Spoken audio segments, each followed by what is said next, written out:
Let me call to order this special meeting of the City of Bloomington Planning Commission for Monday, March 29th.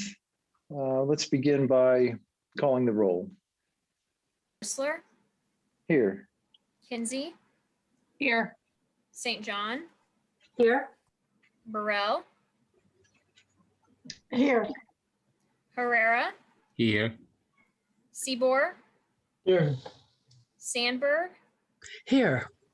Cochran, Here. Kate, Here. and hold on just a second. Enright Randolph, I don't see. Okay, Enright Randolph's not here yet. Thanks. Okay, so we do have a quorum. We will get down to business then. Well, before we get into the agenda, are there any, other than what's on the petitions before us, any other sort of reports or communications from staff or from other commissioners before we get started? Commissioner Cochran? You have 10 minutes left to check in. Go All ahead, right, thank Chris. you, Commissioner Whistler. Hey, I just wanted to say thank you to the planning staff, the commission, and the public for their time last week. And really sorry for my absence. I had committed to help a local nonprofit with a fundraiser last Thursday, and because we live in such an awesome community, we were able to raise quite a bit of money for this nonprofit, which is really great, which helps homeless families and children. So I just wanted to let everyone know, and just also, again, thank the planning staff, the commission, and the public for their time and their great comments. Over the weekend, I was able to watch the recording, make notes on all the comments. I was able to review all the associated documents and information. So again, thank you, and I look forward to our conversation this evening. All right, thank you, Chris. Any other reports or communications from staff or commissioners? Okay. We have quite an agenda before us this evening. We need to pick up where we left off last Thursday with amendment number 1 to ZO 09-21. We also now have 3 additional amendments. We had 2 that were already submitted prior to the Thursday meeting. We've received 1 more now.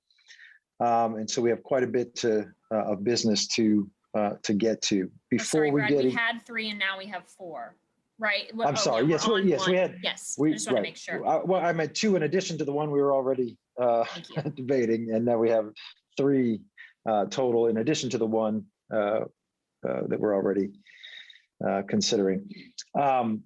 Before we get to that, a couple of just housekeeping items. First of all, it seems obvious that we're not going to get onto ZO 10-21 tonight. So I'd like to go ahead and move that we continue that to our next meeting, which is scheduled for Thursday. Someone like to? I move that we continue ZO-10 to our next meeting, which is Thursday, April 1st. So it's not an April Fool's Day, but it might feel like that. However, I would like to also state, just for people who are on the call that might not know what ZO-10 is, it's the maps part of it. Right? That's right. Yes. So yes, we're currently considering text amendments. Then when we complete the text amendments, we will consider amendments to, well, adoption of and amendments to the map itself. Right. That's right. So that I move that we continue that to Thursday, April 1st at 5:30 p.m. Second. Okay, we have a motion and a second. Jackie, would you call the roll, please? Sure. Kinsey, Yes. St. John, Yes. Burrell, Yes. Herrera, Yes. Seabour, Yes. Sandberg, Yes. Cochran, Yes. Kate, Yes. and Whistler. Yes. Great. Okay, so ZO 10-21 is continued to Thursday. Just a couple of reminders. First of all, we suspended the rules at our last meeting so that public comment on these amendments to the petition will be limited to 3 minutes. That suspension of the rules continues throughout this meeting and the remainder of the amendments that we're going to be considering. Just wanted to remind everyone a couple of things about Zoom. We're doing these meetings over Zoom. It's a little bit different than when we do things in person, and particularly when it comes to public comment. So first of all, just a reminder of how you give public comment. You want to look at the bottom of your screen, try to find either the reactions button or the participants button. And once you click on one of those, you should see another button that says raise hand. And that's the way that you can indicate that you want to give public comment. If for some reason you can't find that button, you may use the chat window to send a message to the hosts to be recognized. And I want to ask, though, that the chat be used just in the same way you would use that button to seek recognition. During the last meeting, there were a lot of messages flying through the chat, and then I really couldn't keep up with them all. There were a lot of direct messages flying through there, and if you can imagine the equivalent of this being a public meeting, someone is at the podium giving public comment, and someone else is standing at the dais whispering in my ear the whole time, that it becomes really difficult to manage. And frankly, it's just not fair to the person who's being recognized to give comment. When someone's giving their comment, we want to make sure that they're receiving the full attention of the commission. And so I'm not going to be able to respond to direct messages that are flying through the chat here tonight. I will try to keep an eye on them, as I know the staff will, to make sure that we recognize everyone who wants to be heard. But the chat window is not a way to end around the public comment procedure here. So please try to be respectful of that process, so that everybody can get their chance to be heard. Finally, we have, as I mentioned, several additional amendments that have been proposed. On Thursday, we spent the entirety of our time debating one amendment and did not get all the way through that. We have a couple of other amendments that are, I think, really, almost the flip. One amendment, in fact, which is almost the flip of the amendment number one. So amendment number one was to remove plexus from R1, R2, and R3 as a conditional use. One of the amendments we have before us is to update that to make those permitted use in those three zones. We can very easily rehash all of the arguments and spend a long time doing that. I don't think that's a great use of our time if we can get a sense of where people stand on that. If that has a chance of passing, then it's well worth our time.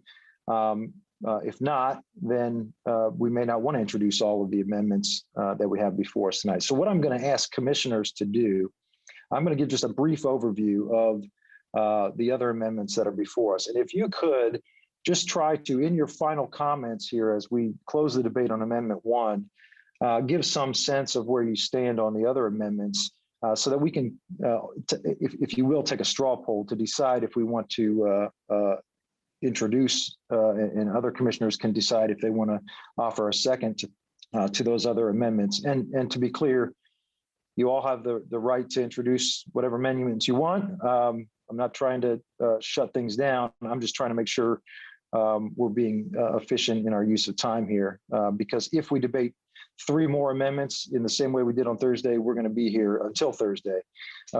So that being said, if you could just give some indication in your comments here of whether you would favor making the plexus by right in R1, R2, and R3. If you would be in favor of eliminating the proximity restrictions on plexus, and if you would be in favor of adding some additional restrictions to the conditional use criteria, as Commissioner Kate has proposed most recently.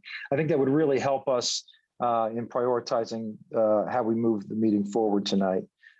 Because I think the reality is we just won't be able to get through all of these amendments tonight and have enough public comment and give the public a chance to comment on our final recommendation on the petition. So with that, we are on our final comment on amendment number 1. I'm going to go ahead and open the floor. I'll I guess defer to Commissioner Sandberg if you'd like to go first. This was your amendment, so if you'd like to kind of give us your final comment, and then we'll continue from there. Thank you. I remain concerned about the change in Bloomington zoning policy that virtually eliminates single-family home protection in this small city with a major university in its center. We are largely a rental market with 65% of our housing stock available to accommodate the need driven by IU. Single-family housing is also an important need to accommodate residents in established neighborhoods, and that requires zoning protection due to unique market pressures. Livability, equity, and affordability are valid reasons to hit the pause on allowing duplexes in the already dense, already diverse neighborhoods. Not indefinitely, but long enough to sort out the fallout from the pandemic, assess what makes Bloomington unique, and correct communications missteps. We could set a more consensus-based course with all neighborhoods being more actively involved in determining how reasonable housing density evolves in their areas. Once these policy changes are codified, any negative consequence will not be so easily corrected as some would have us believe. Removing a page from a 3-ring binder is one thing. Correcting an action that jeopardizes some of our most valuable and naturally occurring affordable housing stock is quite another. We've been here before, Bloomington, and many of our neighbors who want us to hit the pause know that from past experience in watching their neighborhoods destabilize with increased density and rental pressures. I urge my fellow plan commissioners to carefully consider hitting the pause button to allow more time for considering alternatives to achieve the density goals we've established in the comprehensive plan. Driven by community participation, the comp plan also makes it clear that single-family homes stabilize neighborhoods and are deserving of protection in this college town. And with that said, of course, I would not be in favor of the by right amendment, Amendment 2. I would not be for removing the 150-foot buffer, those proximity issues, but the conditions, tightening those up, I definitely would consider supporting. Thank you. Okay, thank you. Who'd like to go next?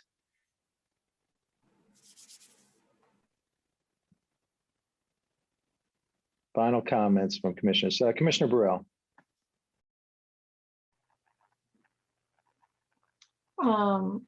Thank you for the opportunity to speak. So I second this amendment, amendment number 1. I second because I really wanted to give the public the opportunity to speak, and I wanted to really listen what were their concerns, and I felt like it was a great time. I wrote down the name of every person that spoke.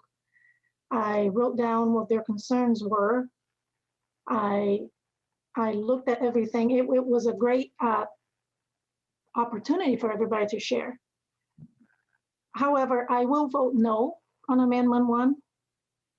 I appreciate everybody saying, but as a commissioner, the amendment was written. I have to vote as how the amendment was written. And the way the amendment was written was to eliminate plexes from R1, 2, and 3. The amendment was not to postpone a decision on the plexes for a specific time to gather information. So I will vote no.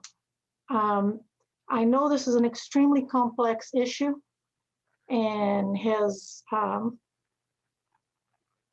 produced a lot of emotions, and especially in a difficult time that we are going through with the pandemic.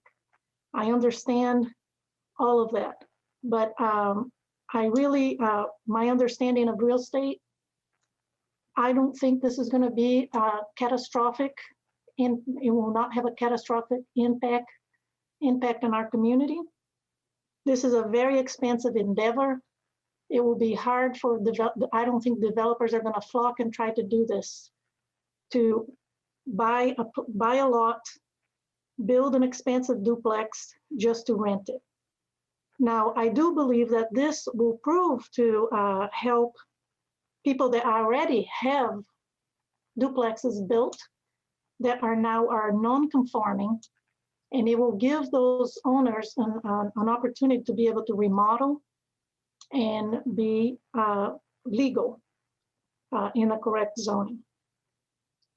I don't think it will affect, it's not that I don't think, I believe in the Historic Preservation Commission. I served in the Historic Preservation Commission, and I know that they will fight to preserve all the historic stock, residential stock in Bloomington. And they are fierce. They are a fierce group, and I believe in them.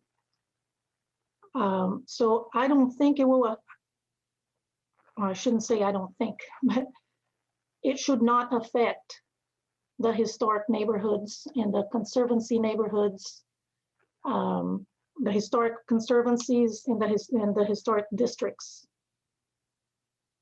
And if you look in the whole map, there are very few lots available that it would fit all the requirements that they have, that the city is requiring. For that reason, I'll vote no. When it comes to the amendment 2, 3, and 4, I will vote yes for by right on R1, 2, and 3. I will vote yes for the 50-foot buffer to be removed. And the 4th amendment will depend. I will vote yes if we go into a conditional zoning for R1, 2, and 3. And of course, I'll vote no if we are by right. I am in a Board of Zoning Appeals, so I understand what a person has to go through to get something through to be approved. And we do have the guidelines in place to prevent reckless development. Thank you. Thank you. Commissioner Kinsey. Thanks, everybody, for your time and commitment to discussing this issue. I was inclined toward plexes and increasing housing options when this first appeared as part of our UDO discussions. And in 2018 and 19, and we made the decision we did to recommend, or the recommendation we did to the city council, and they voted in the way that they did. And we've been living with those rules and policies since that time. And I realize it hasn't been that long, but I think it's worth revising and revisiting this issue now, both given changes in council representation, but also because I think I've seen more evidence of the need to modernize zoning. And I respect the view and think that the decision that was made in 1995 to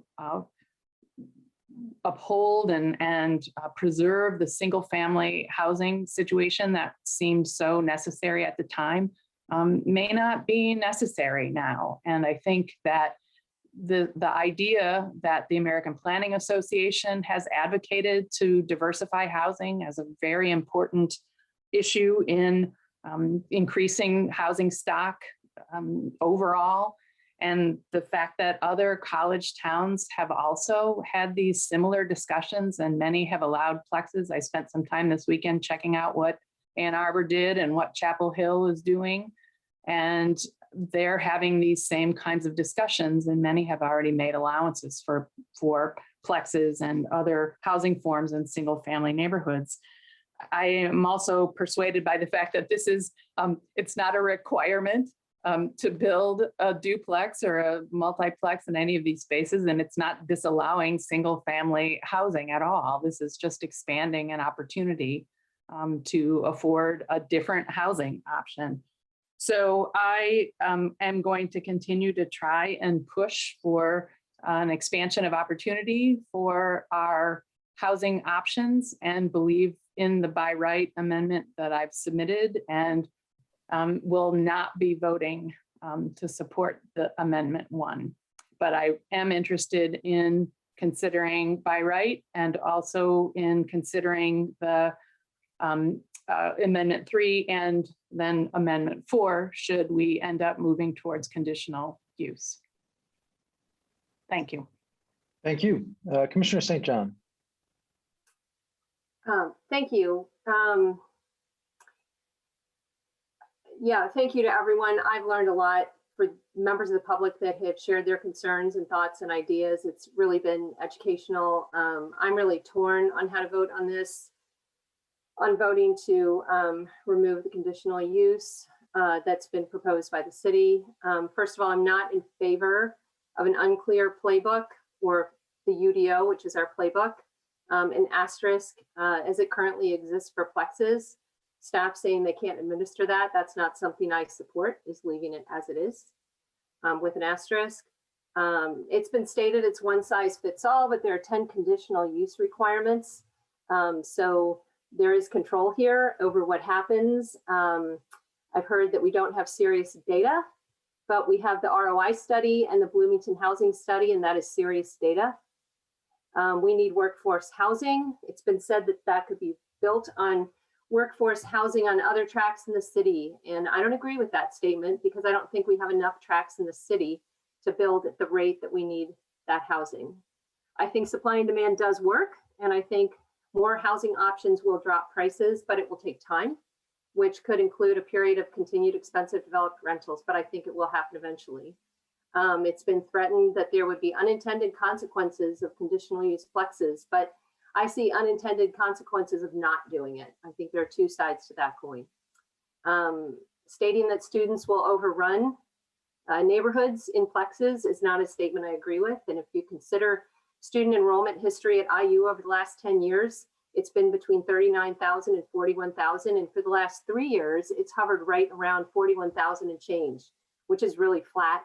And if you take into account demographics and the projections of an enrollment cliff or a decrease, and take into account the very large student housing complexes going up in town, as well as new dorms being built by IU, I just don't agree that students will overrun neighborhoods if flexes are allowed. There's just not an unlimited amount of students. Stating that developers will come in and buy up homes and convert them is something I don't completely agree with. I do think this could happen in a smaller way. But it would take a very special lot, and as Commissioner Burrell has stated. And I also agree with people that say the math just doesn't work from a developer standpoint. To go in and buy a home in neighborhoods where the value of the home is already high, it just won't work for them. It's not going to happen. But, well, it won't work from a profit standpoint. And then what to do about the smaller, less expensive homes or gentrification. This could happen. I see these homeowners could have a rise in home value, which isn't something that most homeowners usually complain about. And they don't have to sell, but property tax affordability could be an issue. And it's stated that the process should be delayed, that it hasn't included enough people, that it's been done under Zoom. While one can agree with this, it shouldn't be done by ignoring the public process of the UDO in 2019, where the public spoke for hours at Plan Commission meetings in 2019. I'm not sure a delay is going to get enough new information from what has already been shared and studied. So I'm torn. I don't think that plexes, I don't think they'll solve the housing problem. It's not enough. It's not even close. And it will have consequences, but not all the consequences will be bad. We need more housing.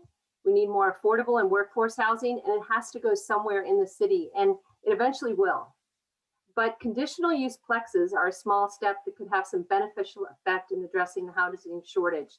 Under conditional design and use requirements, under historic standards, if they agree in a neighborhood, and under potential covenants that may be in place in neighborhoods, the impact of this can be controlled. But again, it's not going to be enough to solve the housing shortage, but it could help. And again, housing has to go somewhere. I think it's also reversible. I don't think the changes here will be rapidly negative. So I do think there is room to reverse this if in some amount of time this has been determined that it has untoward consequences. The UDO is a living, breathing document, and it's not set in stone forever. So I will be voting against this amendment. My thoughts on the amendment for by right will kind of depend on how this amendment goes. Proximity restrictions amendment, I'm not sure what I think, but I may be inclined to vote to remove those proximity, but I'm not sure. I would like to actually have conversation about that. And I think I agreed with Amendment 4, which is the additional restrictions, although I'm concerned about the statement substantially undermine the distinctive character of the neighborhood. I'm not sure how that's administered. So I'd like to hear from staff about that. Thank you. Thank you. Other final comments from commissioners? Commissioner Seaborn. Thank you. And I guess first, like everybody else, I do want to thank everybody for listening, for sharing their comments. And I think just how the meetings have gone so far, just the civility and respect that everybody has been sharing and providing everyone is much appreciated. I think I don't want to restate what others have said. Just a couple quick thoughts, like amendment number 1, while the intent is to pause, the effect is not a pause, it's to remove some conditional use options. And through all the comments that I listened to very carefully over the last week, I'm personally not convinced that I heard from anyone that how new data could impact folks' opinions or recommendations. And I guess going forward, if it would, I would be curious to hear more about how that data could change people's opinions.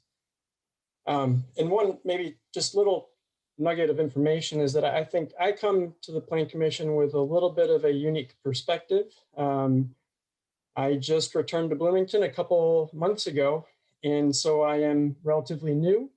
Moving to the city, I had to do it once before. And I'm a renter, so that maybe makes me a little bit unique.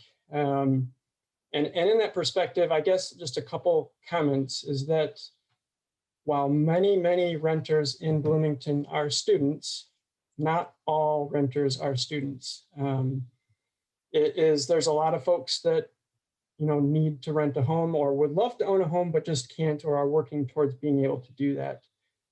And as renters, it is also, I just want to note, it is hard to find a place to rent, especially if you have a family, dogs, or if you have stuff, if you've got holiday decorations, if you're into a hobby like camping, like where do you put that? A lot of student-oriented rentals are not suitable to the non-student population. I heard some comments saying or questioning whether there really is a need for more housing or that there just isn't a shortage. And as somebody that has moved here, I guess I can say there certainly appears to be a significant shortage. It is very hard to find a home. As somebody actively looking to purchase a home, homes aren't on the market more than a day or two without having multiple offers, and they're all higher than what they're asked for. And what they're asked for is drastically higher than they were a year ago. The market is hot. There is a significant shortage, in my opinion. And so anything that we can do to help add to our housing stock to further diversify it, which I guess just is also reading the staff report, recognizing that this a duplex or plexes, is really a proposal to seek increased housing diversity. There was a lot of conversation about affordability, but really the purpose here is diversity. And I think as somebody that's coming in new, wanting to rent and having more options for that, it's very appealing. So in regards to amendment number 1, I will be voting against it. In relation to many of the other amendments, I certainly wouldn't mind hearing more of the discussion about them, but I do also want to be mindful of what our comprehensive plan speaks to and all of the significant comments and community concerns, and that I feel like there's a lot of balancing going on. There's certainly an importance to protect our neighborhoods, but there's also a lot of other things that we need to be doing. So there's a lot of balancing going on. And so I also want to be mindful that I think this, what is proposed through all these ordinances is an incremental step. I tend to like that there are some spacing standards in there, that this is a conditional use that helps just make this an incremental effort. It doesn't mean, so I think that helps measure our approach, that things aren't going to drastically change. And if we do start seeing things, it's easier to monitor. And whether it turns out to be a successful program, we can open things up more. And if it creates issues, we can tighten things back up again. So I think just generally in relation to the other amendments, I feel like what is just proposed seems like a good balance of all the things that we're taking into consideration. Thank you. Thank you. Additional comments from commissioners? Commissioner Kate, go ahead. Just occurred to me that my hand might be out of the frame entirely, so Zoom skills. It was slightly. No, right. I also want to thank everyone for all of their incredibly thoughtful comments, both written and oral at our last meeting, which have been very helpful. I don't want to repeat a lot of things that have been said by others very eloquently on the commission. I guess what I would say is this. I think that the suggestion to hit the pause was motivated by a desire to ensure that this process is firmly grounded in good data, that it has community support and input, and that the city is talking to the county, is talking to IU, is talking to everyone else who has information relevant to this and has a stake in the outcome. And I guess in my mind, I see that process being able to proceed, those sorts of conversations being able to proceed alongside the ability to make this incremental step in introducing more variety in our housing options in Bloomington. I think what the staff had proposed was and is an incremental step.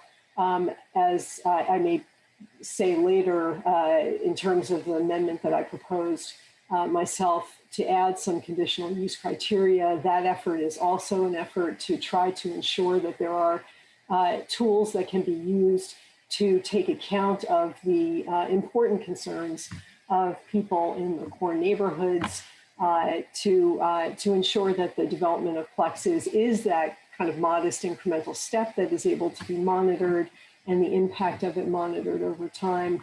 And so, you know, in my mind, I think that although plexes are not the solution to our affordable housing problem, I think we have to tackle that in a variety of other ways. I think that what they do is they introduce both diversity of housing and some added density in the downtown, which is itself important to supporting a thriving commercial downtown and supporting that kind of thriving aspect of Bloomington. And so I am going to be voting no on Amendment 1. I, with the greatest respect to Commissioners Kinsey and Whistler, will be voting no on Amendments 2 and 3. And I will hopefully be voting on my own amendment, yes. So in any case, that's where I stand and where I would like to see this go. But thank you very much again to everyone for your comments and for your continuing input into this process, and to staff for all of their hard work in trying to strike this balance. Thank you. Additional comments from commissioners. Commissioner Cochran, go ahead. Great, thank you, Commissioner Whistler. First off, I'd just like to, again, thank everyone. I was able to spend a lot of time watching the video, and I was able to spend a lot of time taking notes on all of the comments that were made last Thursday. So actually it was a really great experience to go through. Just a little bit of background. I grew up in the Elm Heights district, and I grew up at 2nd and Jordan, on a great limestone house. Lived there I went to Elm Heights Elementary. I'm an Eagle, went through all my elementary school there, delivered papers in that area. So I was a paper boy for the Herald telephone. So many of your houses that you have, I actually delivered 135 papers for many, many years and love the diversity of that neighborhood. I loved growing up next to campus. My wife and I actually spent the first 5 years of our relationship in the Bryant Park district, right next to Bryant Park, right next to the tennis courts. So love these neighborhoods, have a lot of passion for them, and love everyone that's these neighborhood associations and wanting to protect them. But we need more housing. I serve on the Community Foundation Board of Directors, the Monroe County Affordable Housing Commission, and am very active with nonprofits and also with the Bloomington Board of Realtors. And we talk about it every day. I was a part of hiring the group that did the ROI study. So it was, the need is there, and we can see this with our housing prices. The other thing that I want to talk about is so I also teach at Kelly School. And one of the exercises that I do at Kelly School is I have 60 students in one of my classes, and we actually go and we find a rental house next to campus. And we walk through it because I have access to these properties. We walk through it, and then we actually challenge ourselves, how can we maximize the investment of this property? We go back into the classroom, we run the performance. And for what it costs to purchase properties, for the amount of cost to renovate them, and the rent that you get, every time in the past 5 years, the entire class has come to the conclusion that it's not a great investment. So it's a real challenge to make the numbers work. And then you ask yourself, why are people buying these properties for investments? Unfortunately, not a lot of people know how to run the numbers. And so when they really run the numbers, and I'd be happy to run the numbers with anyone, but at the end of the day, there's better investments that are out there. So as far as investors flooding these neighborhoods, I just don't see it. And so the other thing I wanted to mention as well, I heard on these, on the comments, the vacancy rates that were talked about in Bloomington. I lived in Los Angeles for 5 years and I sold multifamily housing. Most performers will run and are successful for run on about a 94% occupancy, so a 6% vacancy. Right now, Bloomington being at a 2%, we are going to continue to see national investors. I actually represent many of them. They're going to want to come to our market and add rental properties. So you see these big investors. We saw it at Brownstone Terrace that we just approved. You see it again at the Motel 6 site. That's another big one that's coming in. But as long as we have a 2%, a 3% vacancy, we're going to continue to see that. And until we get to maybe a 6% vacancy, it will probably start to slow down at that point in time. But that's about a 4% delta. So we're going to continue to see major investors looking in this area, but they won't be looking in the neighborhoods. They're going to be looking at doing larger projects. So concerning the amendment, I vote no for amendment number 1. For one, I do not want to slow down the process for our community to try to add more housing to our stock. As far as amendment number 2, expand the buy right, I would vote yes. And as far as the space and time separation requirement, I would also vote yes. As far as amendment number 4, I would like to have a little more discussion on it, but really know that my goal is not to get in the way of adding more housing to our community and giving more people the opportunity to live here. Thank you. Thank you. Any additional comment? Commissioner Herrera, go ahead. Right. So I join with all the thank yous. Thank you to the citizens for participating last Thursday. It was very helpful. But I would like to acknowledge those voices that request or ask for opportunities. And I agree with some of the commissioners that have mentioned that we should have more opportunity for other population in our city. It's important to give them the opportunity to have access. And this is an equity diversity issue. And also it's a way to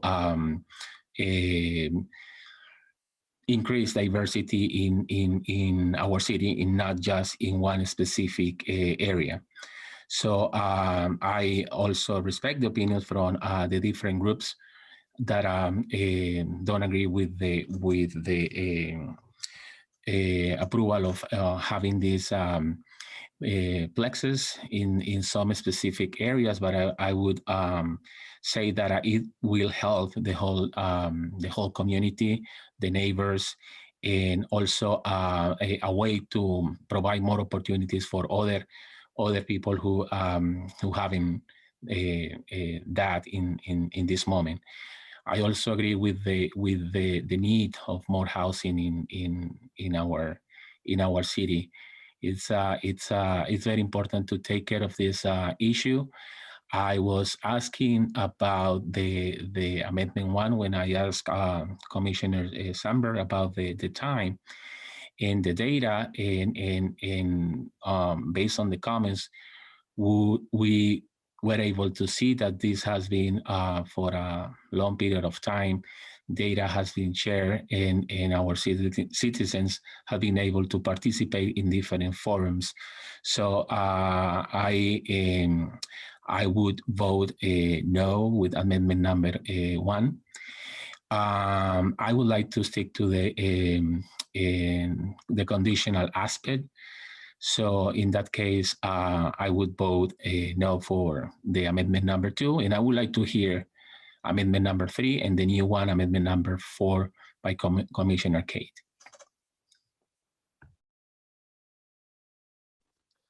All right, thank you very much. I think that's everybody but me, if I'm not mistaken. So I'll try to make some comments now, and then hopefully this will save us a little time later on. But yeah, I'll vote no on this amendment. First of all, because it's really not a pause. It doesn't really have any time limit assigned to it. If we adopt this and it were to become law, it would mean that plexes remain effectively banned in all but our most remote neighborhoods, where the cost of transportation is higher, where the impact on infrastructure and the environment is greater. It's very clear to me that we need more housing. It's very clear to me that we don't have enough housing. You don't have to look deep to find data on this. A simple look at Zillow or Realtor.com will show you that prices have skyrocketed. Talk to any realtor in town and you'll learn quickly that we don't have enough housing to meet the demands. To date, the only thing that we are doing to address affordability is to have a handful of units in a primarily student-oriented apartment complex designated as affordable, and that just simply is not enough to meet the needs of many of our residents, as Commissioner Seaborn noted. That's just not a viable housing type for so many residents, particularly for young families. And I think it's really, really important to note the importance of having affordable housing, not only of diversity of type, but diversity of location. The farther away from amenities housing is, the farther offset that affordability is by transportation costs and affordability to the city on infrastructure costs. There's been a lot of talk about property value, but property value is not the same thing as home price. I think it's true that upzoning will, in cases, increase the value of properties, and then it will cut them in half for a duplex, right? Because you're fitting 2 homes on one property, so you would have to more than double the value of a property in order for it to result in an increase in home price if you're now doubling the number of homes that are on that lot, and triple for triplexes and so on. It is, I think it's common sense that duplexes are cheaper than freestanding single family homes. You don't have to look far to figure that out. The market has just simply proven that. And so it's obvious to me that is going to help. It's not the answer. to our, affordable housing. There is not one simple silver bullet that's going to solve the affordable housing crisis, but this has to be part of it. We have to have a diverse housing stock and a diverse integrated housing stock. That means it's got to be throughout the neighborhood. We can't say, yes, we need more affordable housing, but put it somewhere else. We need an integrated affordable housing solution. If we're saying put it somewhere else, we're creating segregation. And I think what we want to do here as a community is drive towards integrated housing options for everyone. So I'll vote no on this amendment, and we'll go forward from there. But again, do appreciate all of the comments and all the time and effort that's been put into this.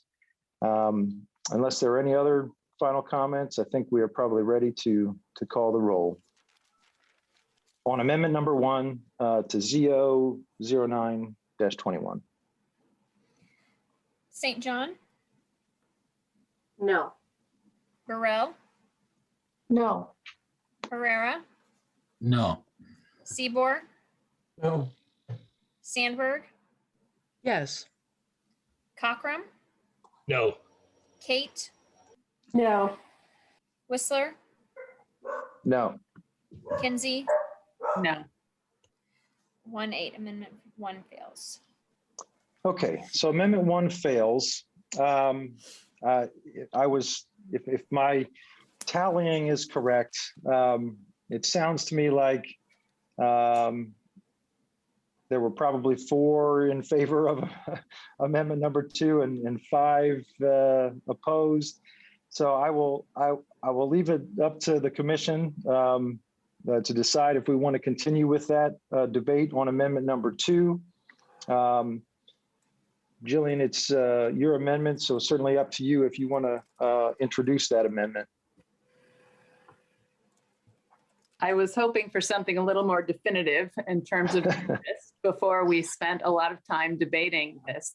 I'll just state, my interest in this is just because it represents an option and one that was discussed way back when we first introduced plexes and the diversification of the housing options way back when we first discussed this. And I thought it deserved, again, consideration. So the idea of permitted uses without conditions, I thought deserved equal consideration. So, that was my intent, was to present this because it offered less burden than the conditional uses and would allow us to really move forward on this opportunity that I was hearing a lot of people indicate interest in. If that's not the sway of the group at this moment, I'm willing to retract this and proceed with consideration of the staff original amendment. So if there's a lack of support, for this motion to move forward, then I don't see the point in continuing the conversation. But I did hear a little bit of interest in learning more, and I don't know if it's worth it to open the floodgates to public comment on this, but I am a little fearful of repeated public comments kind of taking us in the same place we've already been on Thursday evening. So I'm not particularly interested in kind of hearing all of the same thing again. So I don't know where that puts me. If there's no second on, if I make the motion for amendment 2 and there's no second, then it would fall flat. You're welcome to, yeah, that's correct. And I think you're welcome to introduce it and see where it goes. You don't have to, certainly. Like I said, I think by my count, it looked like there was probably 4 in support of it, but I think I didn't hear 5, so I'm not sure we would get there. But again, I'm certainly not trying to discourage it from going forward. I do think it is largely the inverse of Amendment 1, and it seems to me that there is probably um, more support for the status quo as the original petition was introduced. But I'll allow a little more. Let's have a little more discussion before we move forward. I think I see Scott Robinson. Did you have something you wanted to add, Scott?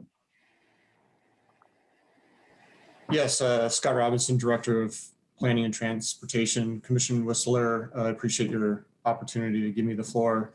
And all commissioners, I do want to respect your time and your thoughtfulness in this process and submitting amendments. I just want to kind of stress the importance that staff spent some time to really think about the proposal that we put forward before you to consider. Our approach is to continue to monitor and balance that. I think Commissioner Seaborg stated that very well. I do hope that, given the time to evaluate and monitor in the future, I could see the Plan Commission reconsidering the amendments that the commissioners have submitted, Amendment 2, 3, and possibly 4. But I do think, our position right now is that we would prefer to hold off on those until that we can move forward with this balanced approach. It's a careful, very small step. It's an iterative step to reintroduce duplexes only in the process. And so I think, maybe the pause that we take tonight is let's hold on to these thoughts and ideas. Let's give some time to see how it moves forward with that in the future. So I just wanted to offer that, suggestion and comment for the commissioners to think about. I do respect your time and thoughtfulness. If you want to debate the merits of each one, that's certainly your purview. But I do think that maybe the best path forward right now is just let's hold on to these thoughts and think about it as again, the UDO is something that we need to constantly evaluate and monitor. And I think that's part of this process. Thank you. Thank you, Scott. Any other comments from commissioners?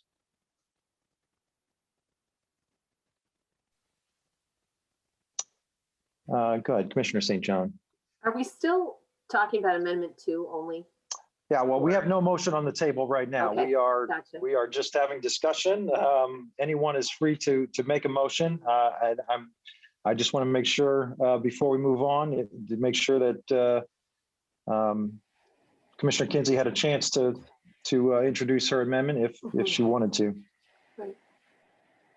I have a question. This may be for you, Jillian, maybe for you, Scott. I'm just curious as to whether the idea of a cap on plexes, which because of the living nature of the UDO would, could eventually be revisited. But whether that is an idea that had been discussed as either part of staff's analysis of how to move forward in an incremental way, or Jillian, even for you when you were thinking about by right and trying to weigh on the one hand the ability to build without the sort of hurdles that Chris, you I think were alluding to, but on the other hand to try to reach some kind of limit that might give some consolation to people who would otherwise be worried that plexes would be moving in and overtaking the neighborhoods. Has that issue been raised or addressed?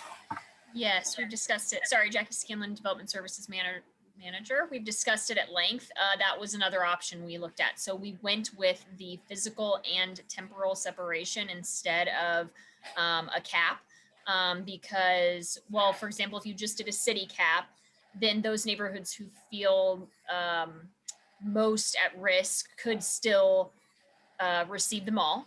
Right. So we did also talk about doing some sort of like a district cap, but the 150-foot separation effectively creates that in those areas that we've heard the most from because they are compact, where once, if some go in, once those buffers start being created, then you are effectively creating a cap because there's only so much land there to begin with.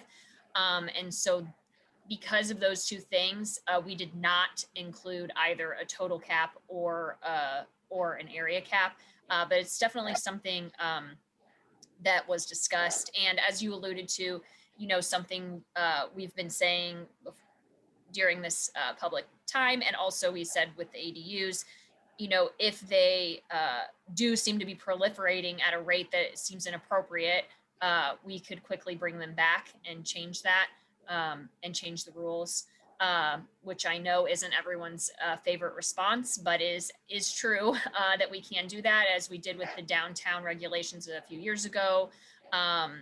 Once that was decided to be changed, I think it went to council about a month later. That the cap would maybe be unnecessary based on the other separations that we included. Okay, thank you, Jackie. You're welcome. All right, any other comments or questions from commissioners?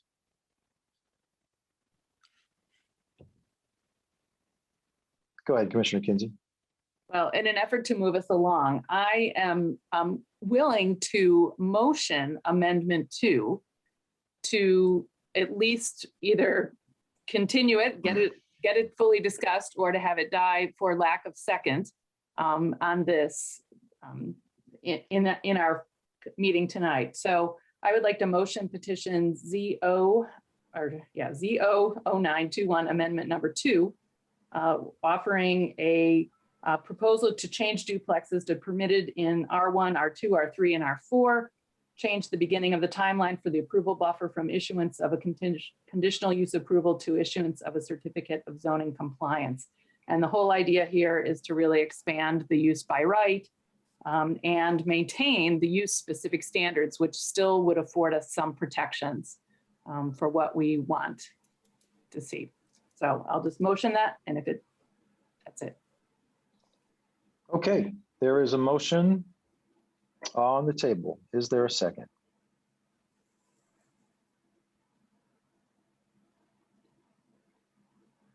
Going once.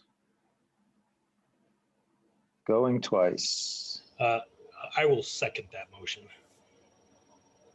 Okay, we have amendment number 2 is live. Let's as I mentioned, I do think we have a really good idea of where this is going to end up. So I hope we don't belabor the point. I want to try to keep moving through this as quickly as we can. And again, both to commissioners and to the public, let's try to keep the comments very specific to the amendment, which is specific to R1, R2, R3, I guess in this case R4. Should they be by right? And that is the question at hand. So we'll start with any questions that commissioners might have for staff or for Commissioner Kinsey, who's the sponsor of this amendment. Commissioner St. John. Yep. It's for staff, just for the good of the order and for the 106 people on the call, could you just briefly talk about the maintaining use specific standards in plain language so that people understand that by right doesn't mean you just build whatever you want? Does that make sense? Sure, Just yes. some brief, yeah. So, Thanks. yes, there are use specific standards listed for these plex uses that we have discussed at other hearings. And those are the ones that are related to for example, not having a history of notice of violations in the recent past, occupancy limitations based on the definition of family, design regulations, including having to be separately metered. Those would stay the same. Those are not related to whether or not the uses are permitted or conditional. So the big difference here would be that if you can meet those requirements, you do not have to go to the Board of Zoning Appeals and meet the 10 requirements that are required for a conditional use. Thank you. Okay, any other questions from commissioners?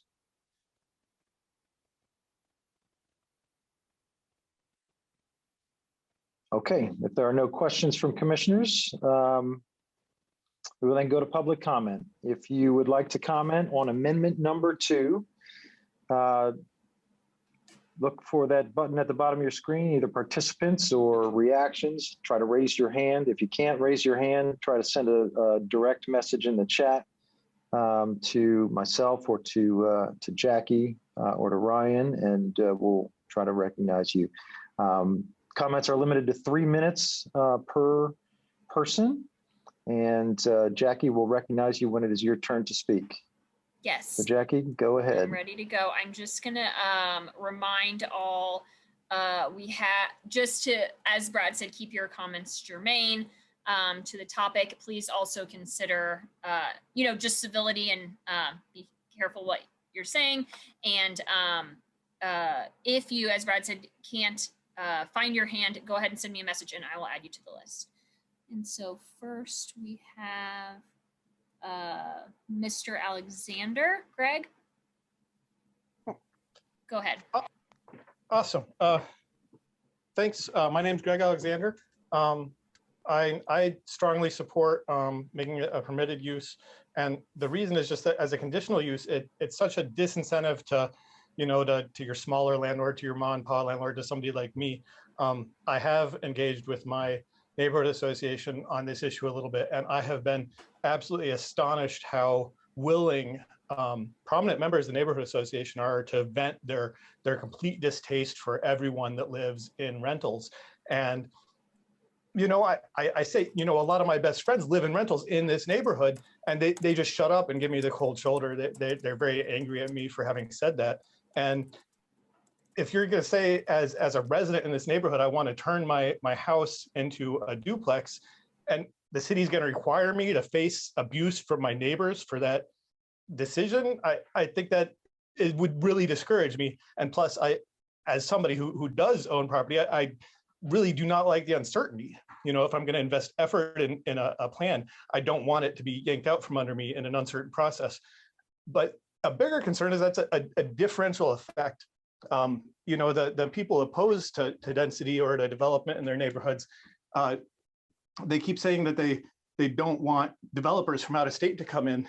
Frankly, I don't think that's plausible, but the reality is that those developers from out of state, as this commission knows very well, are very willing to hire a lawyer and let the lawyer stand in front of the crowd. They're willing to hire a PR firm or whatever it takes, if they want to do that. And so it would discourage me, but it wouldn't discourage big money. And that's the differential effect that we don't want. So thanks for your time. Thank you. And please, when you are recognized, state your full name for the record. Hi, I'm Kathy Crabtree. I have been a homeowner in the Near West Side for about 7 years, and I've been a Bloomington resident for over 30 years as both a renter and a homeowner. I'd like to begin by thanking both the city planning staff and the Bloomington Plan Commissioners for your indefatigable efforts over the last several years on the Unified Development Ordinance and the Comprehensive Plan. Your willingness to work with and listen to the community is admirable and appreciated. I also would like to say that I recognize the experience and knowledge of the city planning professionals, and I appreciate you very much. Duplexes should be permitted use, that is by right, in all residential zones. Duplexes will improve the neighborhoods by allowing more folks to live there, including folks who can't afford a single-family home and aging folks who want to live in walkable, accessible neighborhoods.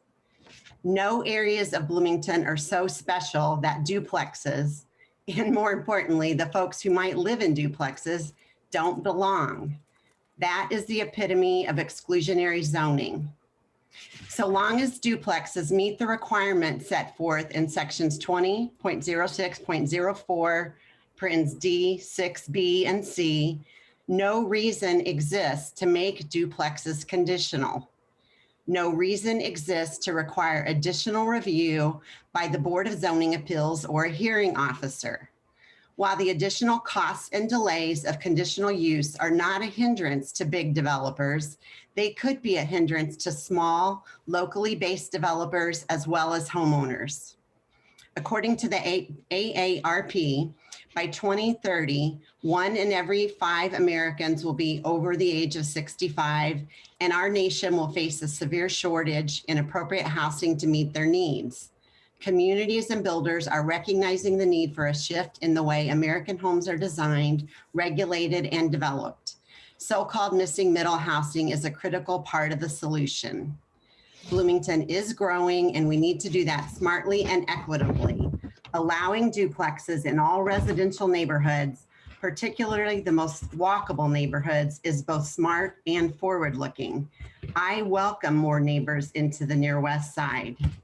I hope that we as a community can begin to move into the 21st century and dedicate our energy and creative thinking towards more ways to expand housing for all community members. Zoning is a long-term tool and will not result in immediate changes. So as a baby boomer myself, I welcome the younger generation who doesn't want to own a single family home and who wants to move into my neighborhood. And I hope you're here soon. Thank you so much for your time. Patricia Foster. Thank you. My name is Patricia Foster. I live in Elm Heights, and I wanted to tell you that I'm opposed to this amendment, and I strongly urge you to vote no for all the reasons that have been given in the last meeting. Thank you. Thank you. Peter.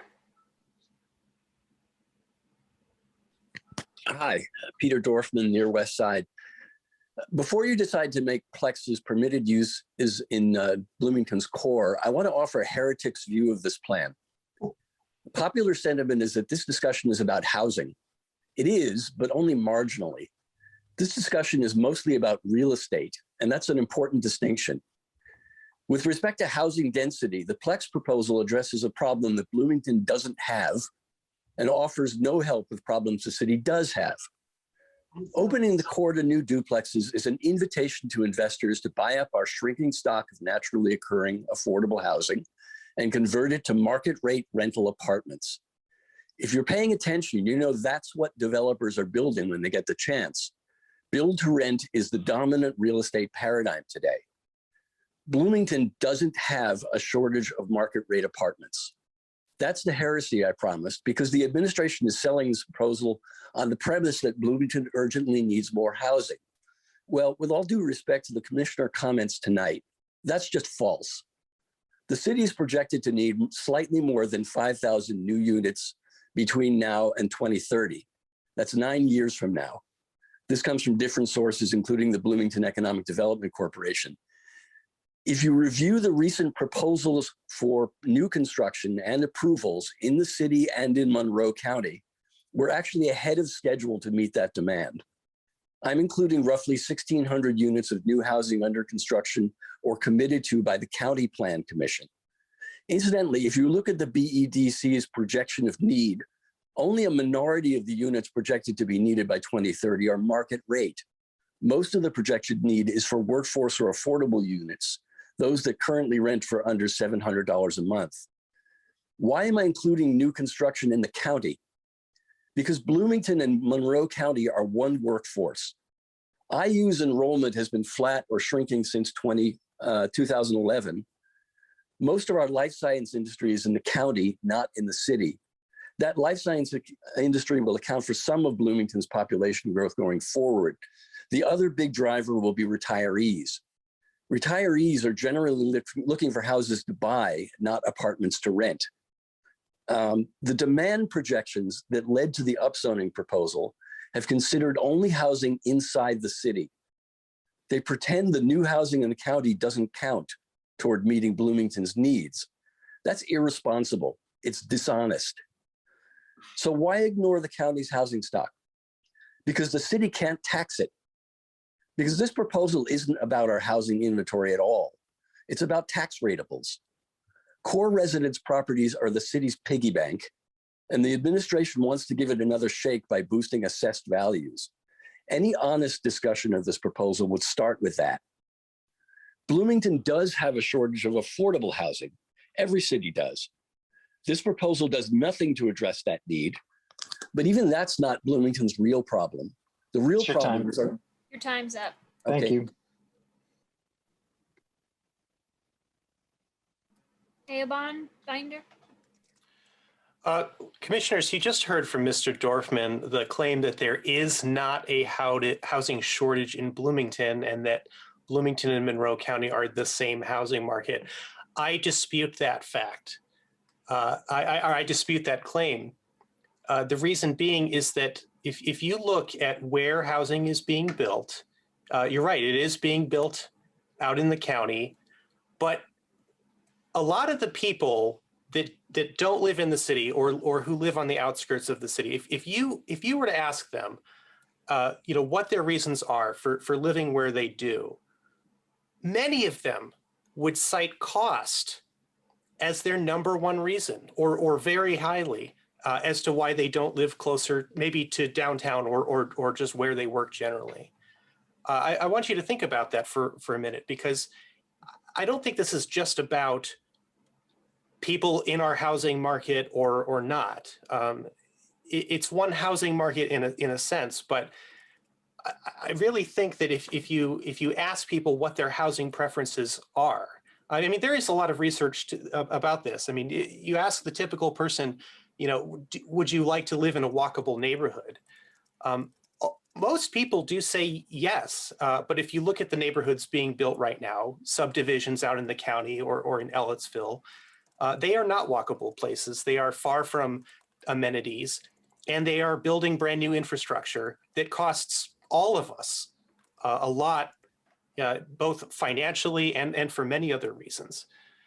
So, Mr. Dorfman is saying, yeah, there's all this housing being built out in the county, but that's not really a good thing, because, and as he points out, that's not tax revenue that Bloomington is getting. That's not money that we can have for our infrastructure, our schools, our roads, our parks.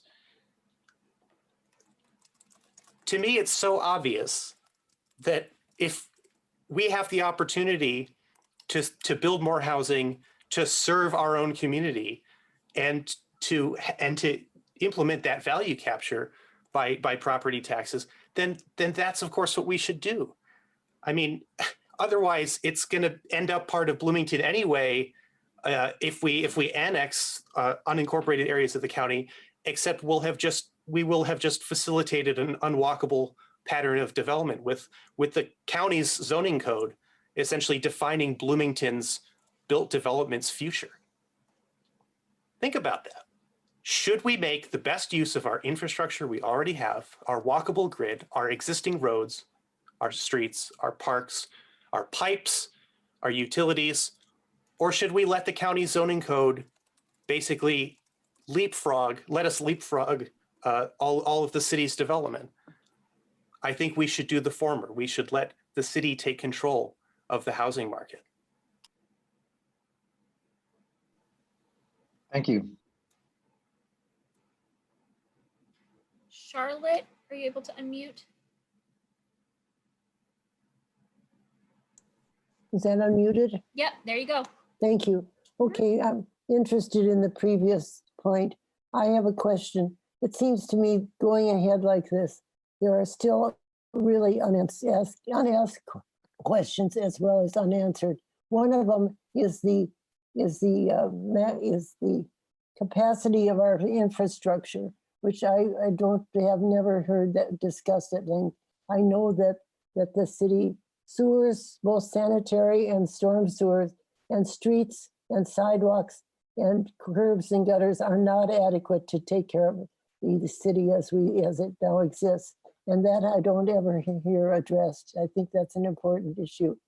But what really bothers me is that I guess I'm old, but 50 years ago, I did what I could to make this into a city that was responsive to its government and making government the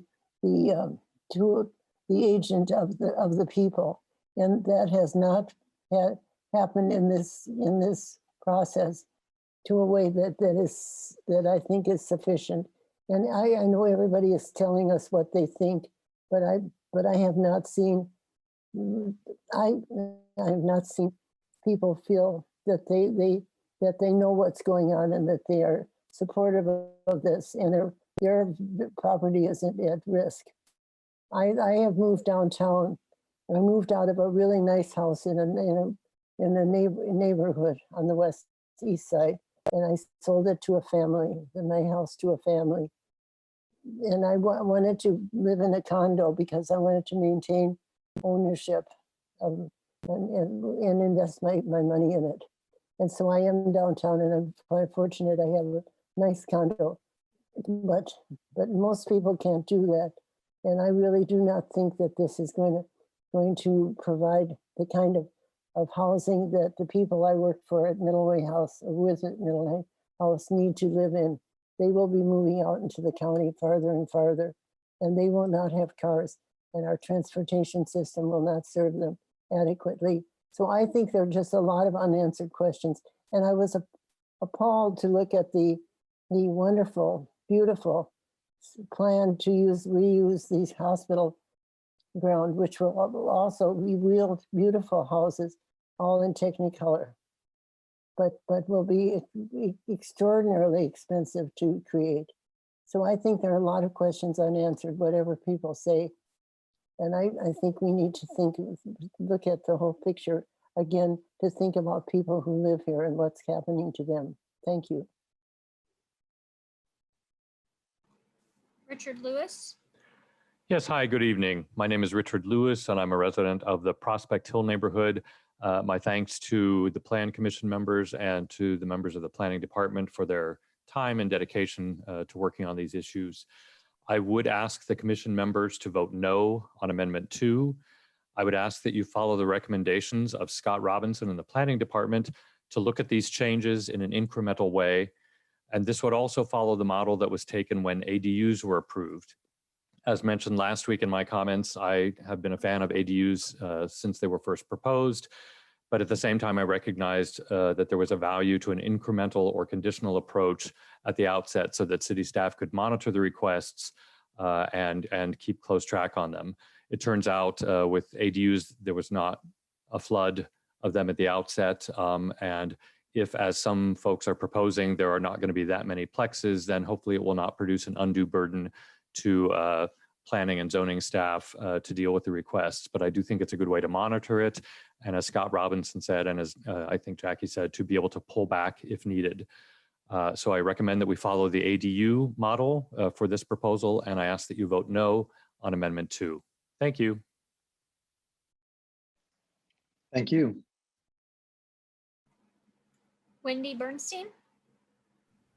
Hi, I'm Wendy Bernstein. I'm an old boomer from Elm Heights, and I've lived in Bloomington for 33 years total, having started out in an 8-plex in married housing as a student and have lived in every kind of housing stock there is.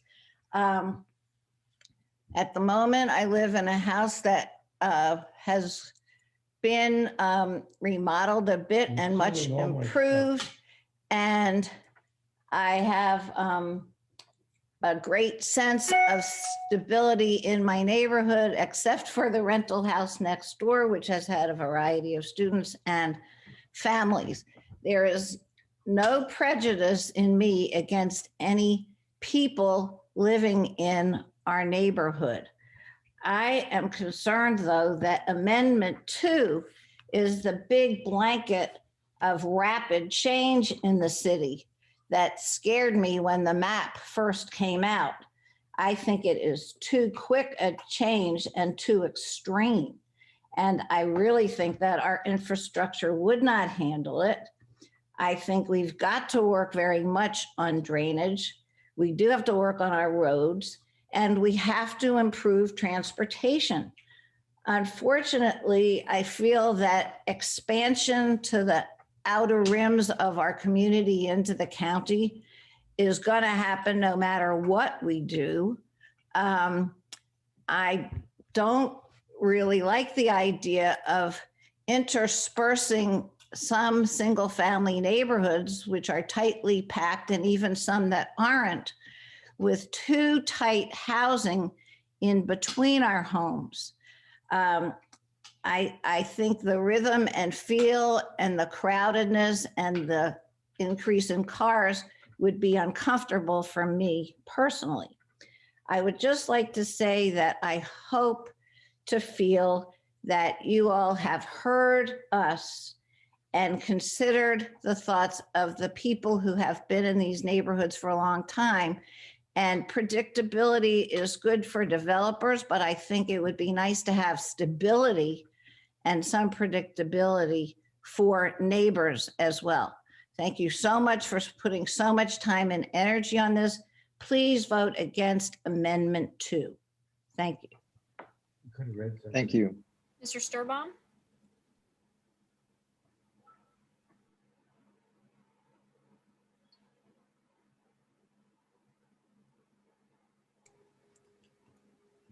The word that comes to mind really is disrespect. Disrespect to the people that own homes in these neighborhoods. Disrespect to people who, disrespect from people who want to buy homes in these neighborhoods. What we really have a shortage of are homes to buy. That's what some of these studies really showed. And a rapid conversion of purchasable homes, excuse me.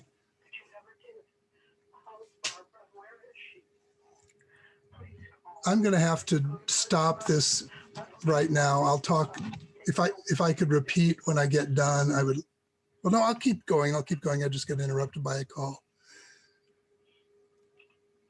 I was talking about disrespect for owners and the conversion of valuable homes to buy, which is the affordable way to live in Bloomington, into rentals.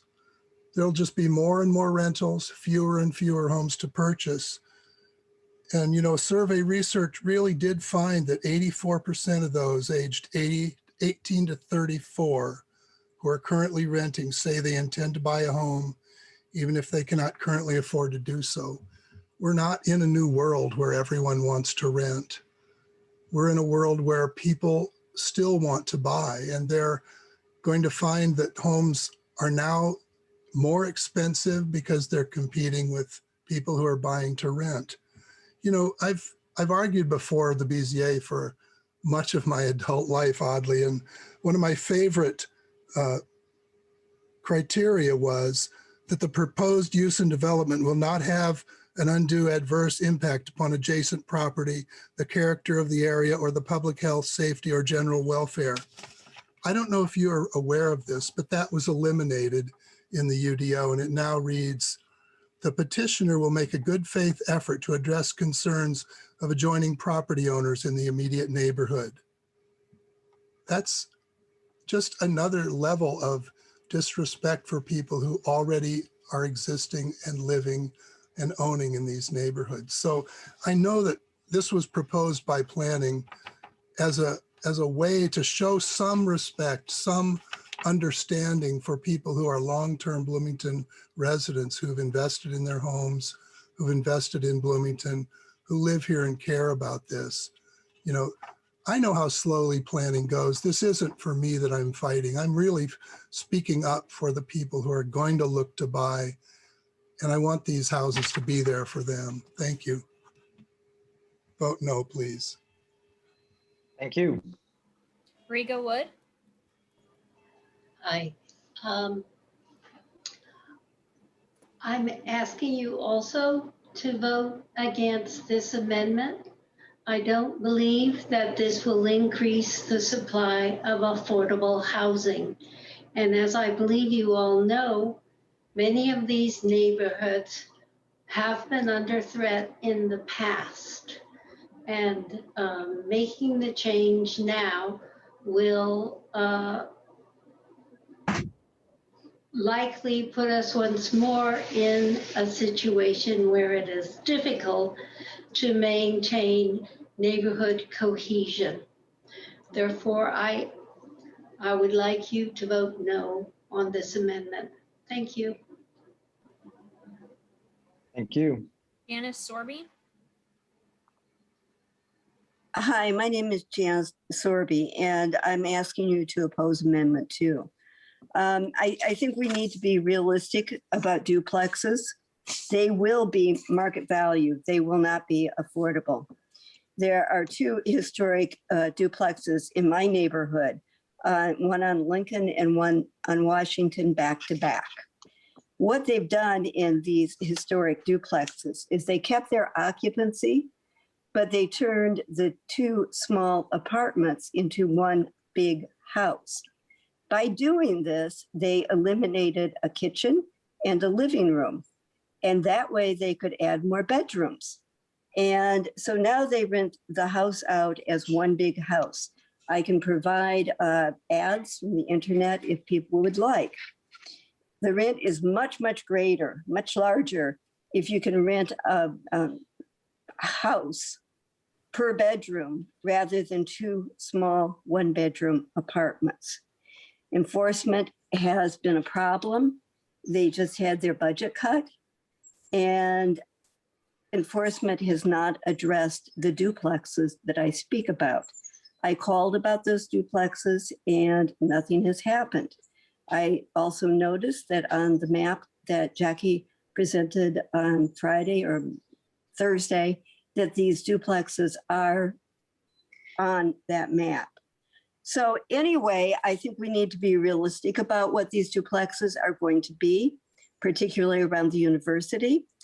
And if you check out the property transfers in the paper today, you will find houses in the core neighborhoods, one that was selling for right around 90, and several that were in the low to mid 100 plus range. We do have the most affordable housing. I am terribly worried that our affordable housing in Bryant Park will be taken away. And so please vote against this. Thank you for your time and your hard work. Thank you. Daniel Bingham? Hi, I would urge you to vote for the amendment to make plexes by right for 3 reasons. One is sustainability. I mean, we've all been seeing the effects of climate change. They've been drastically increasing. Texas froze this year. Those events are going to keep happening. We have to cut emissions at this point in half by 2030. Single family neighborhoods are not sustainable. By necessity, they create a high emissions lifestyle because you have to drive to get around. Quarter-acre lots just are not walkable. So we need denser neighborhoods. We want people living in the city. We don't want them living in the county where they have to drive to their destinations. We want them living in the city where they can walk to their destinations. And there is not enough housing to go around in the city right now. Bloomington grew by 20,000 people from 2000 to 2010 and barely built anything. We've grown another 5,000, I believe, from 2010 to now. And we've been building a little bit, but we're still struggling to catch up. And most of that has been student housing because this missing middle is banned from neighborhoods. The second piece is affordability, which people have been talking about a lot. Yes, upzoning does increase property values, but the evidence suggests that it does decrease rents. It takes a while because, as stated, most cities have had single family zoning for decades at this point, and they're way behind on housing stock. So it takes a while for housing to catch up and for rents to start to come down. But cities that have implemented missing middle housing, that have upzoned their cores and allowed lots of apartments to go in and duplexes and triplexes, they have, after a time for the market to catch up, they have seen their rents drop. Seattle, Denver, they've seen their rents drop. The last piece is the racial dynamics of single family housing. Single family zoning was invented around the same time that racial covenants were banned. It was a workaround to the banning of racial zoning. This was there are historical documents. The people who came up with it, their intentions were clear. They were trying to replace the banned racial zoning with what was effectively underhanded economic zoning. There are studies that show it still has that effect even decades later, even when we no longer intend for it to have that effect. And that when you remove it, you eventually diversify neighborhoods. We should remove it for sustainability. We should remove it to increase our housing stock and gain affordability. And we should remove it to fix this wrong, this historical wrong, which is still affecting our city. Thank you. Thank you. Sam Curry? Yes, hi. Yes, my name is Sam Curry, and I'm a graduate student at IU. I would like to voice my support for this amendment. I think the committee should be very wary of provisions that erect additional barriers, additional and excessive barriers to housing being built in the city. I do appreciate the committee's desire to make sure that they're moving slowly and with deliberation. However, I'm afraid that an overly deliberative process and deliberating over every additional housing unit being built in the city will prevent enough housing from being built in a time frame that is really necessary. And then when not enough housing is being built and there hasn't been an apparent effect on prices, it will appear that there has been no effect and that nothing has been done. You know, I would really like to be able to live in this city after I graduate and moving forward. And as you can tell, there don't appear to be many young people at these meetings, and that's certainly understandable in a lot of ways. But I do hope the committee will keep in mind the desires and the needs of people who will be moving to the city in this future and will help it grow in the future and will make it continue to be a great place to live. And I think that an amendment like this will do a lot to help those people. So thanks for your time. Thanks for your work on this. And yeah, I hope you vote in favor of this amendment. Have a good night. Thank you. Jean?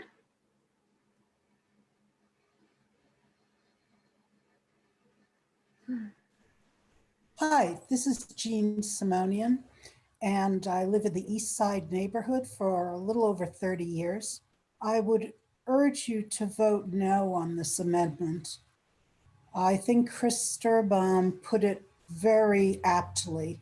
What we really need in Bloomington are more affordable single-family homes, what we call starter homes.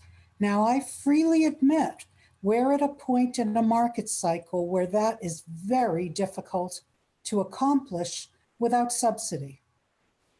Hopefully this market cycle will pass at some point. But what we don't need is more rental housing. We have built, just in the last few years, over 4,000 units of rental housing. It's the wrong type of housing. A lot of it is student complexes and multifamily, pretty far out from the city center. But it's hardly the fault of anyone in this room that the choice has been made to build these types of units. There are more solutions, and we need to pay attention to developing those solutions and not jump at development that will make a really sad mistake for our city. We have an opportunity now to take a breath, to take a new look at data, and to make a better decision than to rampantly duplex our core neighborhoods. Please do not underestimate the number of rental homes already here that will be converted very easily, very cheaply. I'm not talking about new development. I'm talking about existing rental being doubled. So again, I would urge you to vote no on this amendment. Thank you. Thank you. Deborah Meyerson? Hi, my name is Deborah Meyerson. I'm a resident of Elm Heights. I'd like to thank the planning staff for all their hard work on the UDO and the Plan Commission members for your patience and listening to all these comments. I would like to urge you to support Amendment 2. People talk about preserving naturally occurring affordable housing. I think that's a great idea, but the reality is that those naturally occurring affordable homes, where they actually still exist, are actually being built by investors, or excuse me, bought by investors, renovated, and then supersized, and then flipped. And they are selling for 3 times. And these are renovations that are for owner occupants. These are not rentals. It's amazing. I see it all over Elm Heights. And it's anyway, so that's what's the current status quo is. The current overheated market is not going to pass unless we add more homes. And I'm going to address specifically, because this amendment is about permitted status for duplexes. Conditional approval, I was really appreciated hearing so many of the Plan Commission members support duplexes overall and in a conditional at least. But conditional approval is problematic because it makes it harder to build them. And it increases risks and uncertainty for a core housing need that we really have. The market price, these are not going to be subsidized homes. They're going to be market price homes, but a market price duplex costs less than a market price single family home. And that's just an important consideration for providing the housing we need. Walkable neighborhoods should not be luxury items, and that's where we are right now.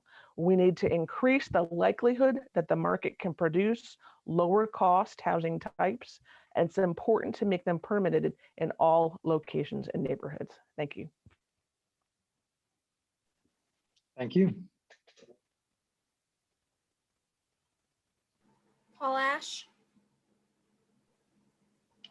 Hello, this is Elizabeth Cox Ash. I live in McDowell Gardens, and I wish that you would vote no for Amendment 2. What has concerned me about all of this, about adding all these duplexes, this is additional rentals. Can I ask if anyone knows of any landlord that lowers the rent? And my guess is you'll say no. This is a market economy that lives on increased rents. So adding more rental is not going to bring affordability. The young folks I hear who are grad students or students who would like to buy, you will not be able to buy, not when you're paying higher amounts of rent. You'll never be able to save up enough to be able to buy. Adding more rentals is not going to solve the problem. One thing that really concerns me more than anything else is how this is dividing the community.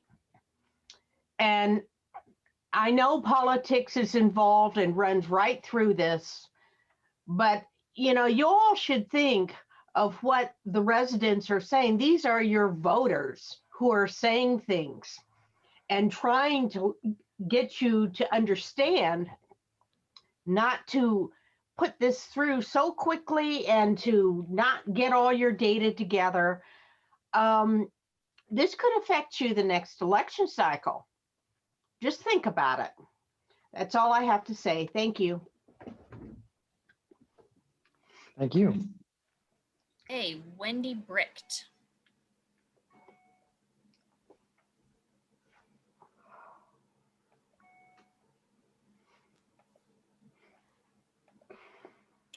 Hi there, sorry.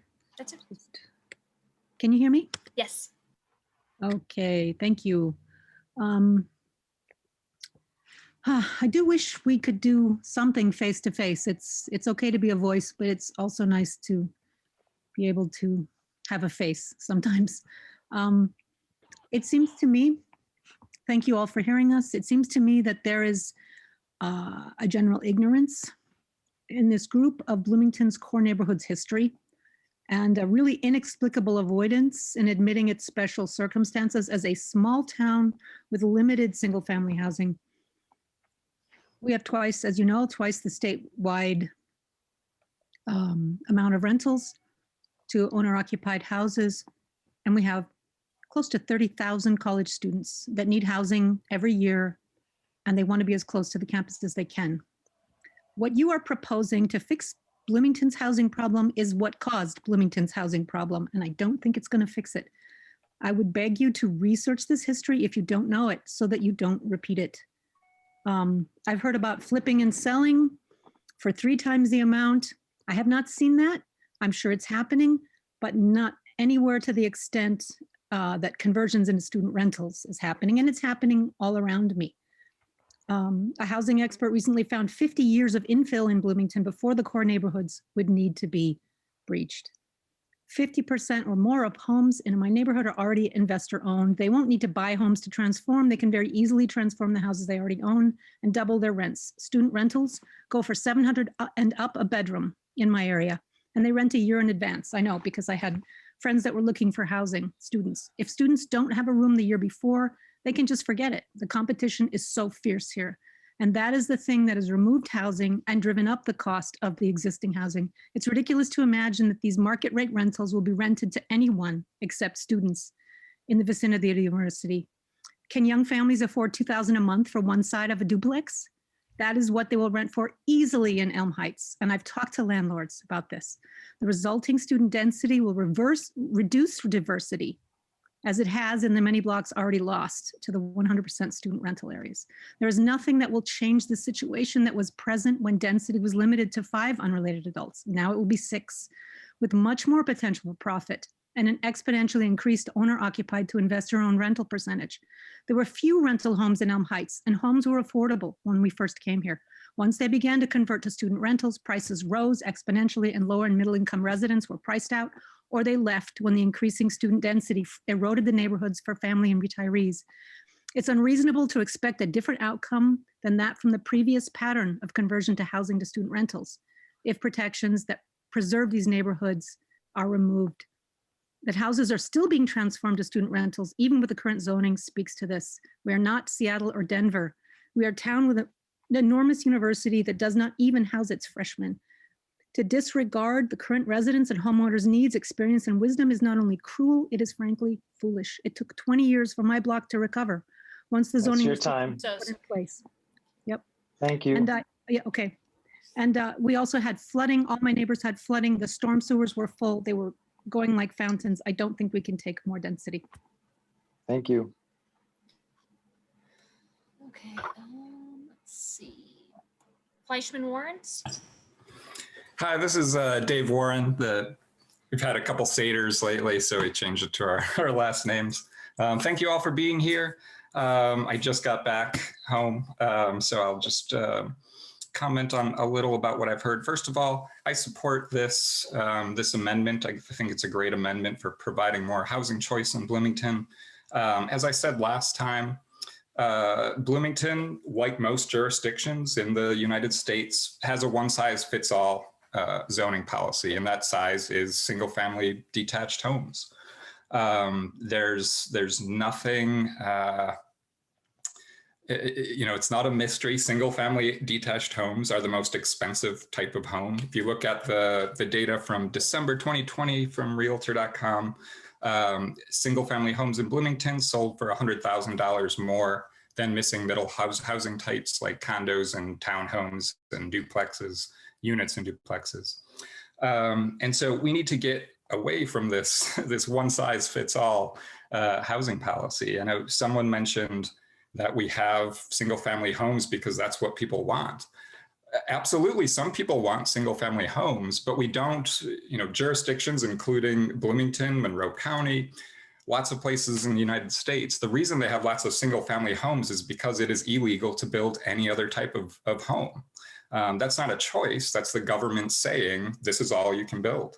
And that's what we have here in most neighborhoods in Bloomington. We heard from Charlotte Zietlow and Chris Sturbaum. I gotta say, I wholeheartedly agree with both of them, what they said tonight. Charlotte Zietlow said government should be an agent of the people. Absolutely agree. Homeowners in Bloomington make up 35% of the population.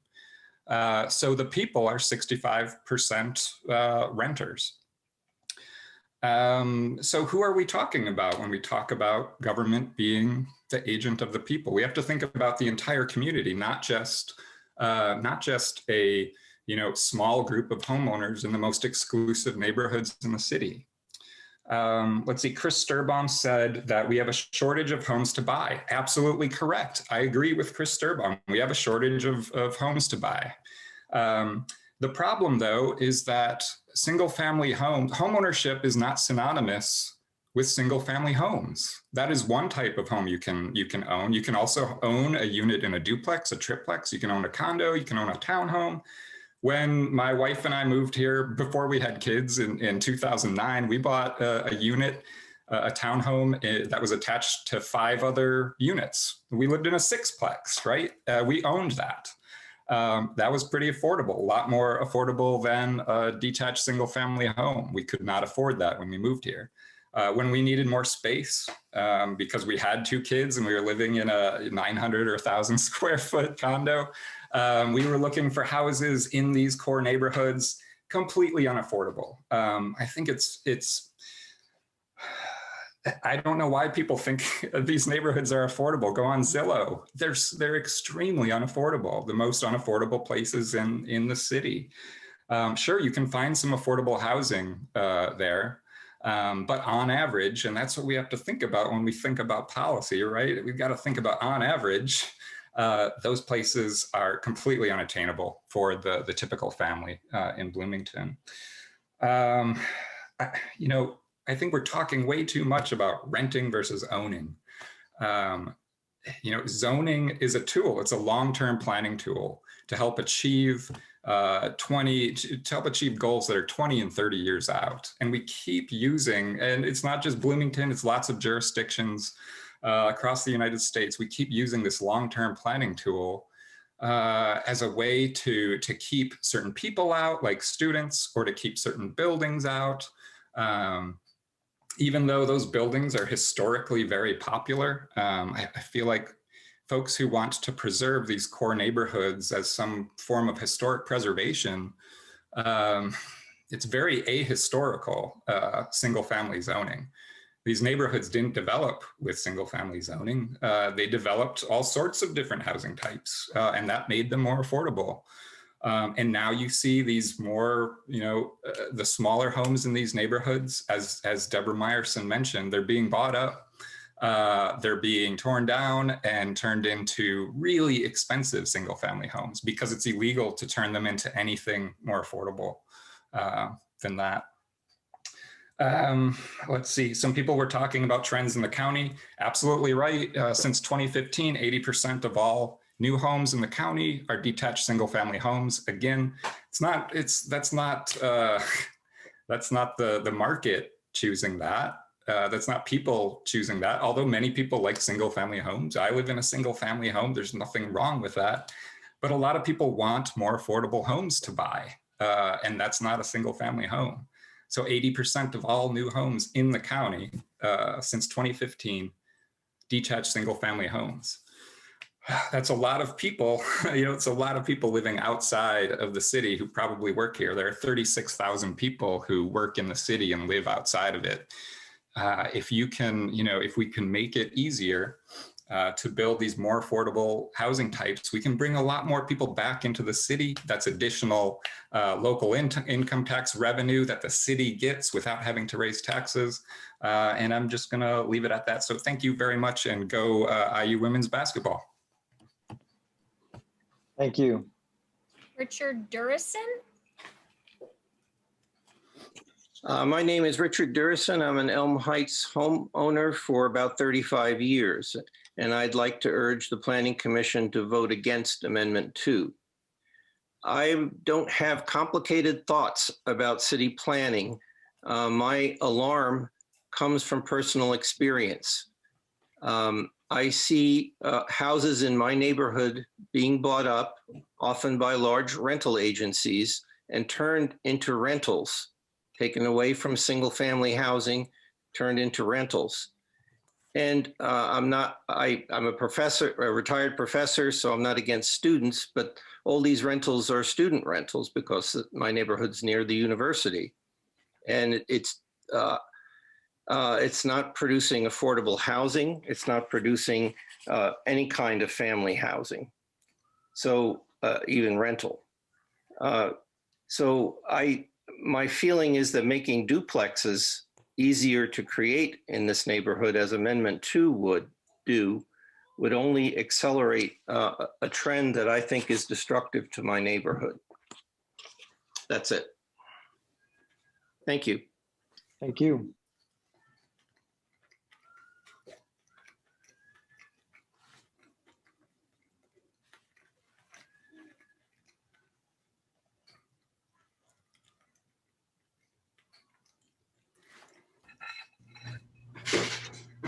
Jackie, who do we have next?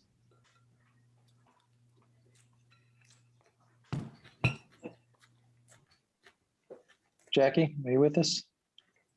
Sorry, I'm muted. Carrie Thompson, sorry about that.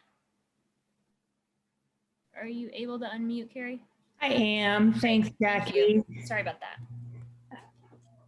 Hi, I'm Carrie Thompson. And first of all, just really want to thank the city planning staff for all the work that they have put into this, and also to commissioners who have welcomed lots of public comment.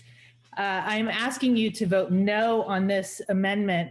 As a longtime advocate for affordable housing, I think we're really missing an opportunity to target these duplexes to the markets that we want to attract. If we allow them unmitigated without other stipulations, all we're doing is moving students out of the megaplexes and into these duplexes. I urge you to take the time to create solutions that will work to drive the opportunity to create true affordable housing and the workforce housing that we really need. Unmitigated duplexes are really only going to contribute to the affordability problem. I agree that we do need increased density, but we need to do it in a smart way that really takes into account the different tools that we have at our disposal to create neighborhoods and a city that welcomes all and attracts the right kind of housing types. Thank you so much for your time. Thank you. Jeff Richardson. Thank you very much. Thank you, Jackie and Scott and your team for all the hard work you've done, and also to the Plan Commission. I would just like to say, every time I hear Carrie Thompson speak, she usually says it all. So thank you, Carrie, for your remarks. I just want to thank all of the people who've made thoughtful comments tonight. I want to just focus in on process. I agree with Scott, who said that we need to look at these changes incrementally, because I think the plan department and the city recognizes that these are significant changes. The mayor himself has said this is an experiment, and that's one of the reasons he wants to look at this carefully, and has said repeatedly, we will tweak it. If it doesn't work, we can reverse it, and we've heard that stated several times tonight as well. And then I also want to acknowledge the significant concerns of many neighbors, especially those in the neighborhoods that will be most greatly impacted. They want to have a formal voice, and I think in part they have, but also through our survey that I briefly mentioned last week, some 60% have asked that we hit the pause button, and we have further study so we can make sure that we're making the right decisions. I've worked in the private, not-for-profit and public sectors, and one of the themes of what I've learned over the years is that change is a process, not an event. And I've been a change advocate for virtually all of my life, but I also know for sustainable change with most likely positive outcomes, you need to do it the right way at the front end. And then you have to monitor it, as I think both the plan department is suggesting, the mayor is suggesting, and I would ask the plan commission also embrace that process, that it's critical to make sure that we're doing the right thing at the front end and also longer term. I support the hit the pause button, and I support all the hard work that you're doing. And thanks to everyone for your comments tonight. Thank you. Thank you. Bill Baus.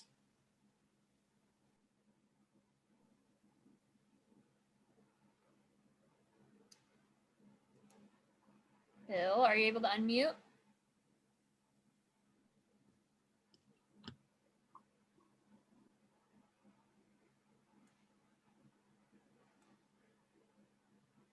Maybe he's away from his computer. Okay. Let's go. Margaret Clements. Hello, I'd like to thank you for giving me an opportunity to speak again tonight. I'm president of the Monroe County Plan Commission, and I do agree that zoning with Mr. Warren, that zoning is a long-term planning tool. And one of the reasons that he did not address that it is a long-term planning tool is that zoning enables consumers to have some confidence with the largest investment they will ever make.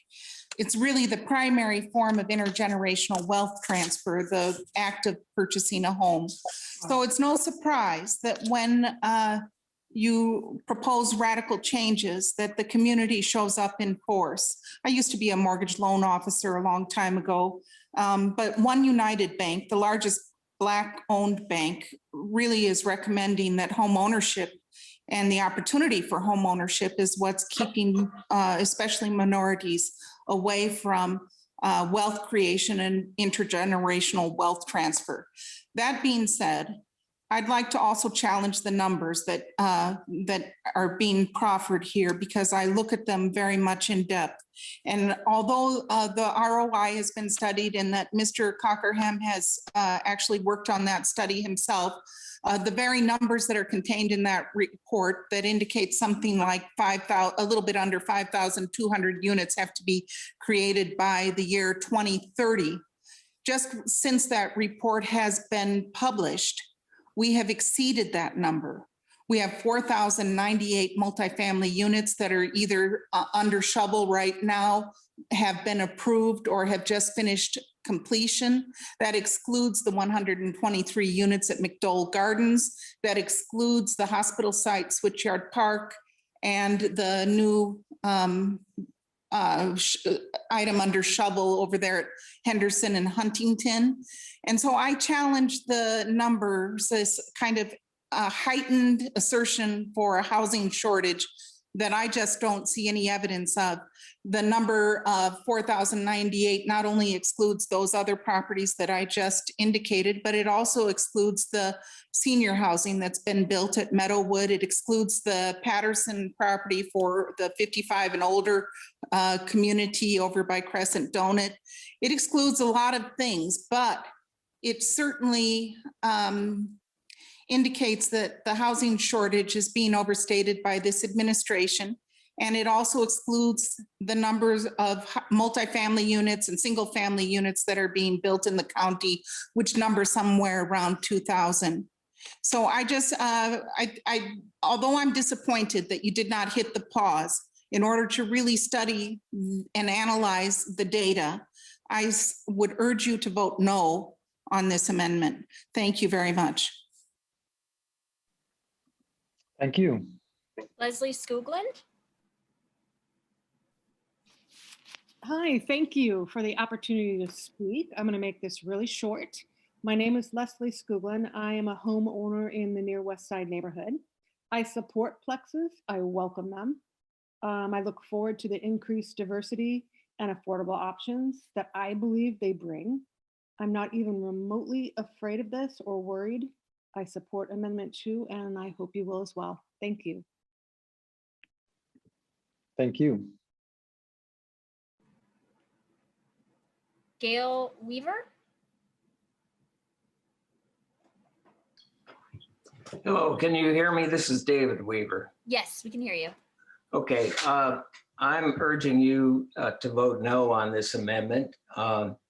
And I have to agree with Chris Sturbaum that it's kind of a disrespect to the property owners here who are committed to Bloomington for the long term. I mean, you can talk about 65% of Bloomington residents being renters, but how many of them are committed to this city for the long term versus the 35% who are single family homeowners? I also disagree with the comment that Bloomington that building in Bloomington has to be single family homes. As was just mentioned, Bloomington has created some 4,000 or more new units in the last few years, and most of them are apartments. They're not single family homes. I also am concerned that one of your commissioners said that he represents some developers who are interested in coming to Bloomington. To me, this is a conflict of interest. It's an ethical question that, you know, this member should not be voting on these things if he's representing developers who are interested in building in Bloomington. So I hope that you will vote no on this and that you will respect the 35% in Bloomington who are homeowners who have a long-term commitment to this community and not just a short-term commitment. Thank you. John Lawrence.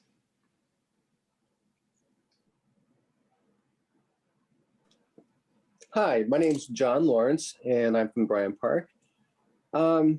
I was going to just say that I oppose this amendment, and I do, but I was just reminding myself that we have a good friend who is a hiring agent at Catalent, and he's talked about the challenges of bringing new people into Catalent, the big drug company here in town.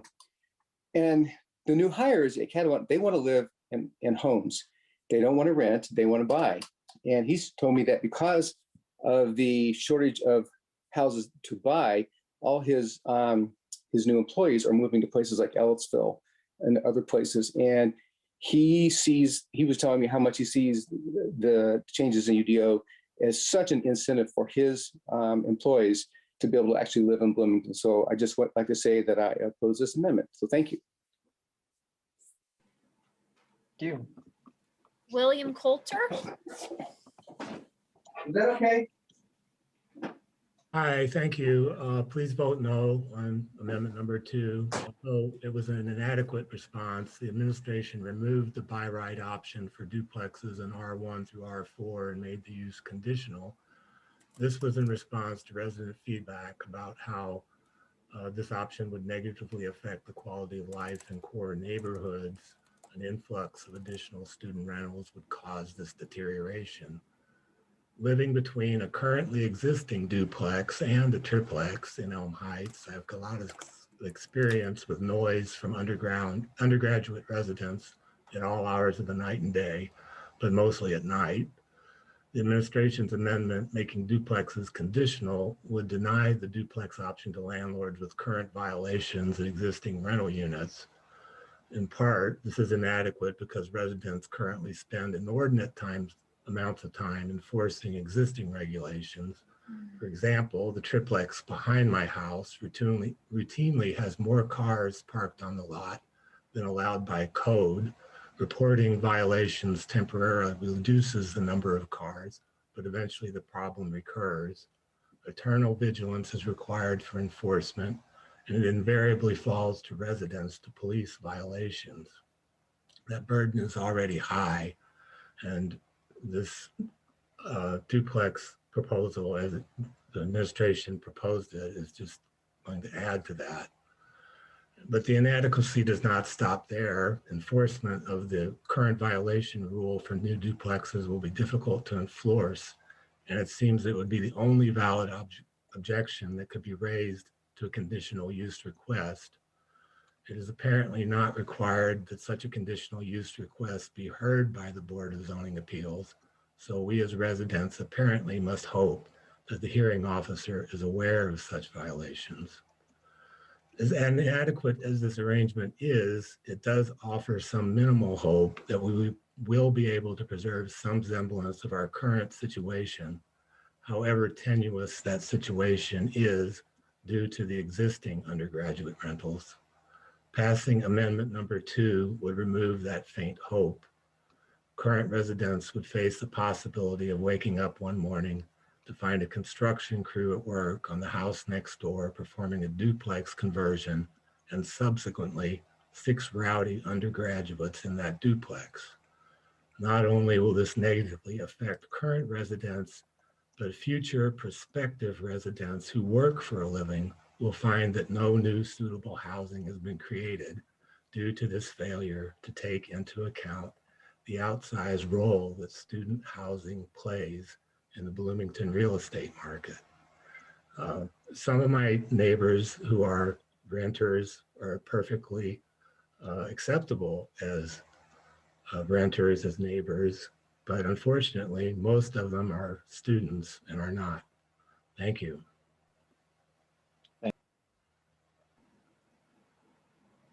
Kathy Brunner.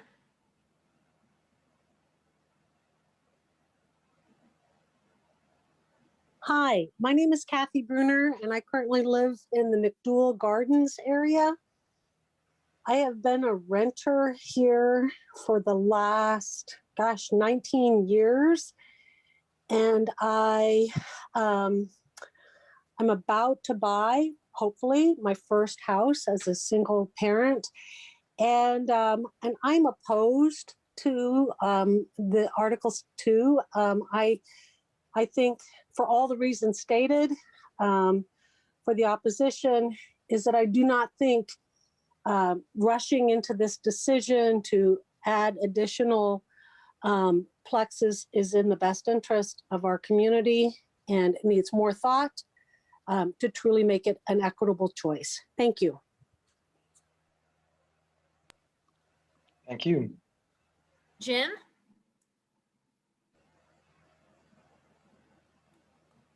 Hello, I'm Jim Rosenberger. Thanks for being here. It's a beautiful spring day. I've lived in Elm Heights for quite some time. I've studied the neighborhood a bit, and the existing houses are trending toward becoming rentals at a rate of about 3 to 1 over the last decade. So Elm Heights is already at risk and, like I say, sliding toward becoming more rental. I support a limit on plexes, and I think it should be tailored to different districts. Elm Heights is quite a target for student rentals. It's a big, big market here. I think and they have an overwhelming percentage of the rental houses. So to lump us with, say, a suburban area that has very few rentals, I think it's unfair. And I think it really puts the neighborhood at risk.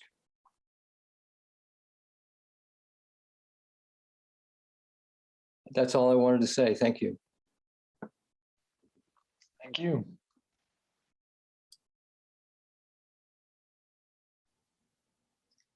Hi, my name is Jess. I am Jessica Griffin. I'm a resident of Prospect Hill, and I support this amendment, and thanks to all the other commenters who have supported it as well. If we're not going to adopt this amendment, I feel pretty strongly that we need to make single family homes a conditional use as well, allowing luxury one-plexes and not any other housing type is just very odd to me, especially when they would be fitting the same form as any single family house on the same lot. Conditional approval for plexes doesn't really align with our goals to create more variety of housing, and zoning's a long-term planning tool, so we need to use all the tools in our toolbox.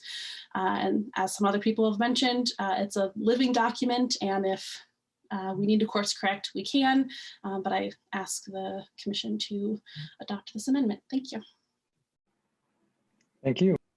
Dave Rollo. Yes, good evening, commissioners. Amendment number 2 by right incentivizes conversion of single family homes into rentals.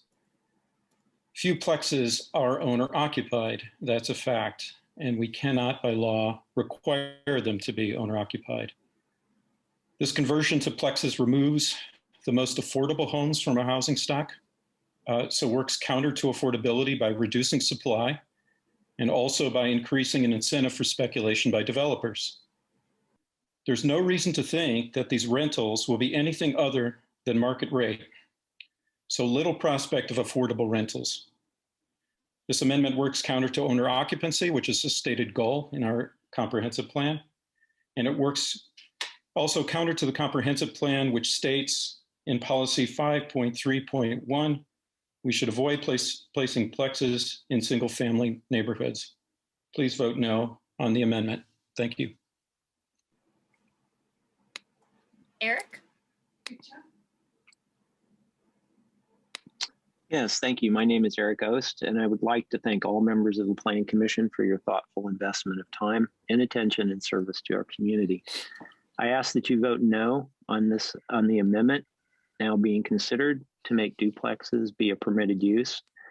This amendment further entrusts our community's housing future to market forces, which will offer us more market rate housing. Present day trends will not produce significantly more affordable housing and will not increase housing equity in Bloomington. Indeed, it will promote an increase in these gaps. Incenting duplexes, especially incenting duplexes in our community's core neighborhoods, will result in unaffordable rents or even more unaffordable sale prices. The preponderant outcomes are likely to be: one, conversion of an existing rental single-family home to become a duplex so as to double the realized monthly revenue. Two, the purchase and conversion of a naturally occurring affordable home and its perpetual sequestration as a rental, again, to double the realized monthly revenue. Or three, purchase of a naturally occurring affordable home and its renovation to become either a duplex where each of the two units is unaffordably priced for sale, or renovation to become an even larger, more unaffordable property. These scenarios are, in fact, what some of the commenters speaking in support of this amendment indicate will occur. But this, unfortunately, is not going to lead to the outcomes they hope will ultimately occur.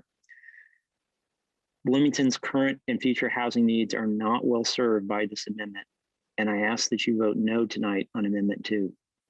Thank you for letting me speak tonight. Thank you. Barbara Moss?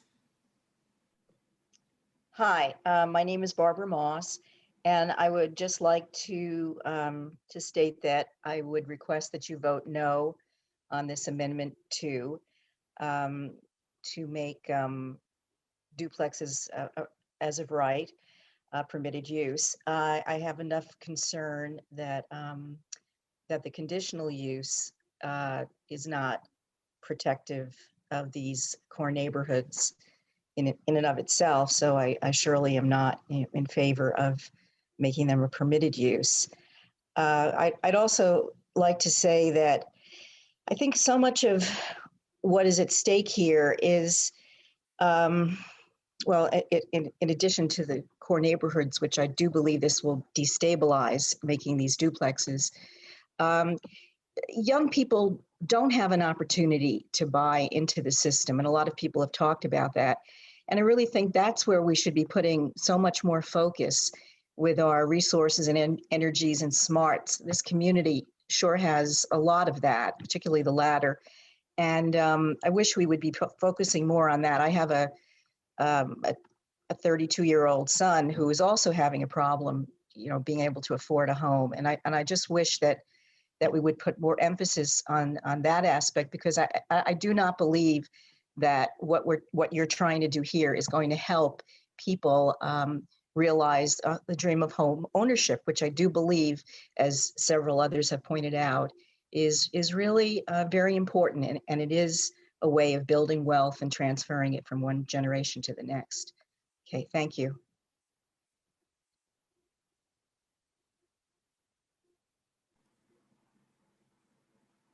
Babak Suraje? Yes, I'm here. Thank you.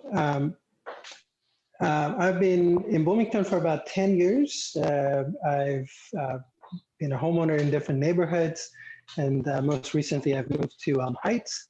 And I've been renting houses for a number of years in the past. So I'm somewhat familiar with sort of both sides of this sort of equation.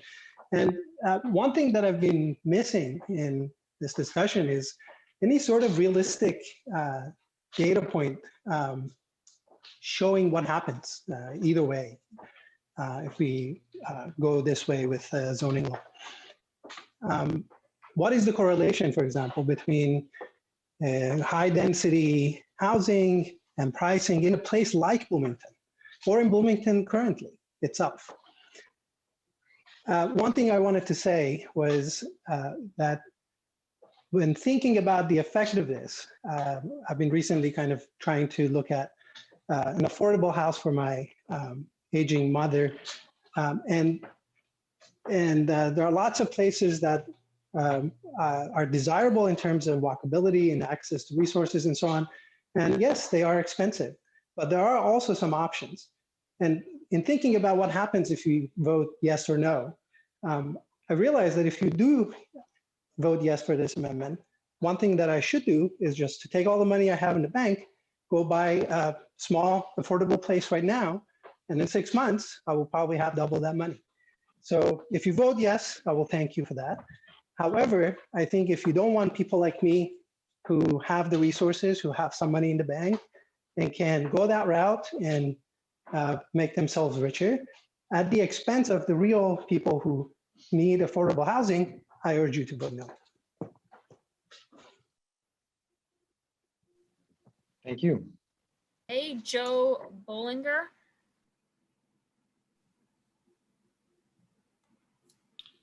Good evening. Thank you for letting me speak.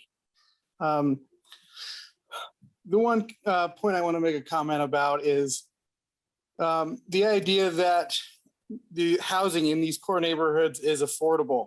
I feel like the people making this comment have not, like me, been a renter in any kind of in recent years or have been on the housing market in recent years. The houses that are selling for $90,000 are unlivable houses that need a tremendous amount of repair.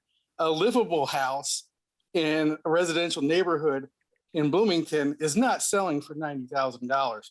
I've been a renter here for 15 years. I've seen the prices skyrocket. If I went to go rent a single family home for one that is a rental, that is always going to be more expensive than a duplex. I don't understand the argument that people will take a rental home, turn it into a duplex, and somehow that makes it less affordable. That's an absurd argument. A two-bedroom duplex for the renter, for the household doing the renting, is going to almost always be less expensive than renting a single family home. Everyone else has made great points about this. So I just want to say I support this amendment. I think we need a greater variety of housing in Bloomington. And I thank you very, very much for your time. Thank you. Thank you. Sarah. Oh, sorry, Sarah. Hello, I'm Sarah Wolford. First, I'd like to say thank you to everyone who's devoted time to this topic and for participating in the process, which I think is vital. I grew up in the Bryan Park neighborhood, and last February I purchased a house next to Bryan Park, which I was only able to do because it was a fixer-upper. I enjoyed growing up here because student housing, single-family housing, and multifamily housing coexisted in the same neighborhood. I support amendment number 2 because I think they will increase socioeconomic diversity. I don't want anyone to be priced out, which is what is happening. Affordability, whether you're renting or purchasing a house, has become an issue. Affordability is a problem for students, which I also think needs to be acknowledged. And although duplexes aren't a complete solution, they can help. Supply and demand works. It might take time, but it does work. New homes are also the most expensive types of housing stock. So the idea that we're going to build affordable housing to the degree we need is unrealistic. We need to modify our current housing stock. I also support the amendment because of the environmental benefits. Densifying allows more people the opportunity to go carless, which as someone who can't drive for medical reasons and whose grandfather also doesn't drive, I think is important. I hope we decide to give more people the opportunity to live near downtown. Thank you. That was our last. Thank you. We've got one more. Sorry, One more. just a sec. RM. If you do, if there's anyone else out there who would like to make public comment, please go ahead and raise your hand now, and we'll recognize you when it's your turn. Thanks. Hi, Renee Miller. I would like to thank you all for your work on this and your time and listening to all of us, the homeowners. Your work is appreciated, very much so. By 2025, more than 50% of Bloomington's population will be over 65. As someone who works with that aging population, I can say unequivocally, smaller middle ground housing is attractive to many aging people. One side of a duplex could be an income while the other side can be a residence. I support this amendment. If we only choose one or two of the areas for plexes, we are in essence choosing forced segregation and classism. So I welcome diversity in our city. I don't think you all want to be exclusionary, classist, or racist. I really don't. I think it's just some underlying thing that we don't really think about, and we need to. We do need to make decisions that change the status quo. We need more housing choices, middle housing. One size doesn't fit all.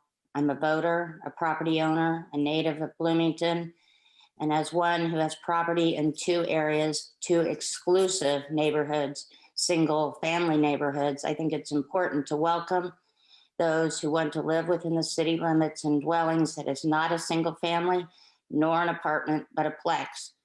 Soon, Latimer Square will be built and people will be able to walk to the business or drive short distance to that area. And that's going to help with global warming. If we don't travel as far, it's going to be an environmental benefit. I continue to hear about drainage concerns. You know, it's not rocket science. We need our streets cleaned. I see the drains. They're very full of debris all the time. Those kinds of things could help with that drainage today. We need our city workers on that. So I encourage the passage of this amendment, allowing plexes in all zones, not just one or two. Yes, vote yes for plexes by right, and go IU women's basketball team. That's all I have. Thank you for your time. You. See, Pam Weaver's been having some issues with her hand. Pam, are you there? I am having issues with my hand. Thank you. Yeah, I'm Pam Weaver, and I first want to thank the planning department and the commissioners. I frankly think you all have the patience of saints. Anyway, I'm in favor of Amendment 2 and would encourage the commissioners to vote yes for this amendment. I won't repeat every comment already made. I agree with a lot of those made. I do want to add my weight to a few of them and maybe say a couple of other different things. First, the thing is the information offered by one or more of the commissioners who mentioned that the numbers don't make sense for outside developers in terms of being interested in remaking the core neighborhoods. I don't think they're going to be as interested as people think, and that leads to support for me to support that in order to allow existing properties to come into compliance, which somebody else mentioned, I think that's important. Secondly, if plexes are most likely to be created by current property owners, then I want to second the concerns made by another member of the public who said that making plexes conditional rather than by right opens the property owners to being exposed to running the same gauntlet of negativity made by those opposed and thereby making enemies with their neighbors. This is extremely distressing for current property owners who would like to expand their properties to plexes. A conditional designation is also expensive for those property owners who don't have deep pockets and can cover making plans that when they don't know they're going to happen. I think it adds an undue amount of work for the planning department, and since I also agree with others that plexes in the core neighborhoods are not alone going to fix the affordable housing issue, maybe the department could instead spend time thinking about those additional good ways to solve that problem. I want to respond to the negative comment made by the person who spoke of the core neighborhoods as the piggy bank for the city and say that I don't actually mind that. The city needs additional funds to pay for the infrastructure updates that many on this call and previous calls have complained about. I also like the idea that additional taxes will be available for local schools, which I believe are based on property values. These are good things for additional taxes to be applied to, and there are elementary schools in all the core neighborhoods. I agree with Mr. Sturbaum that this is an issue of disrespect, but I see the flip side of the coin. I think it's disrespectful to limit the choices that I, as a property owner in a core neighborhood, have in terms of my own property. If I want to improve the value of my investment, I think I should be able to, and I think that it's not correct for the city to step in and zoning to be an effective covenant. People can move to covenant neighborhoods if they want to. Again, I just want to say, please vote for this amendment. Thank you. Thank you. Russ Skiba?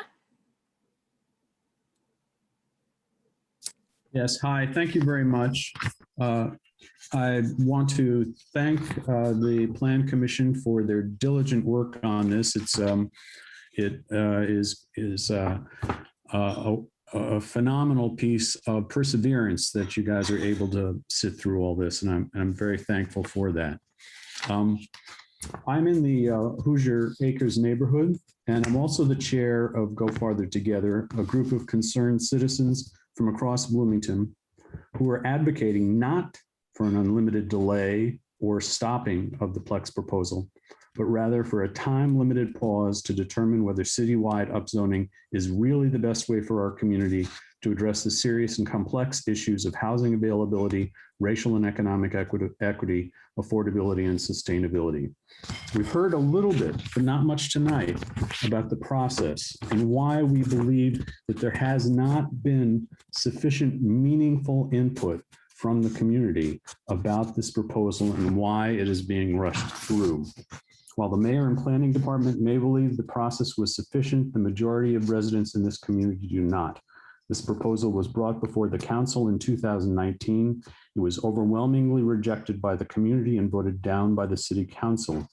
There's never been an explanation for why this proposal was reintroduced, nor why it needs to be moved through so fast. The predominant presentations of this proposal were made during November, at the height of the second round of the pandemic, and when most people were paying attention not to this proposal, but to the election.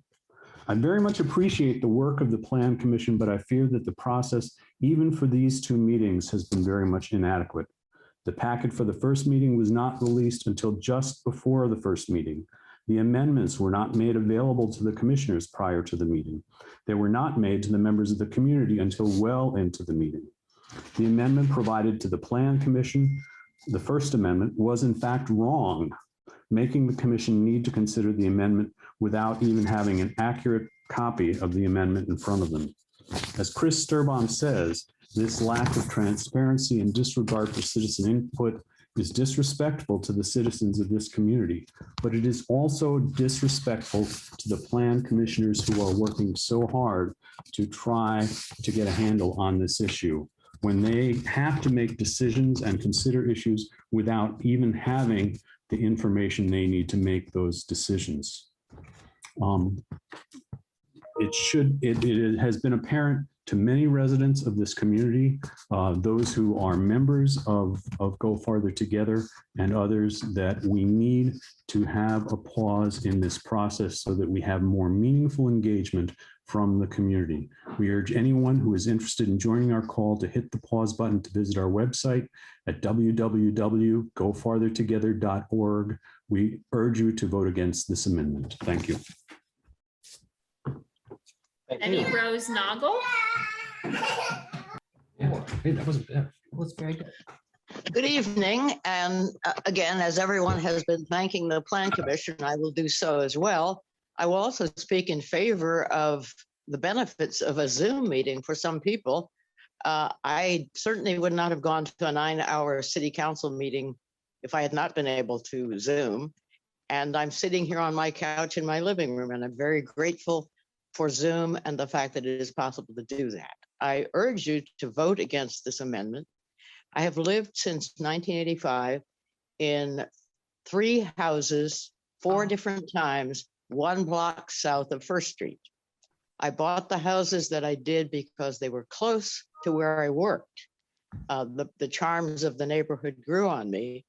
But as I walked to work, because I could walk to work, it became pretty clear that blocks and blocks of student housing with 3, 5, whatever number of cars parked in a gravel backyard were not maybe ideal.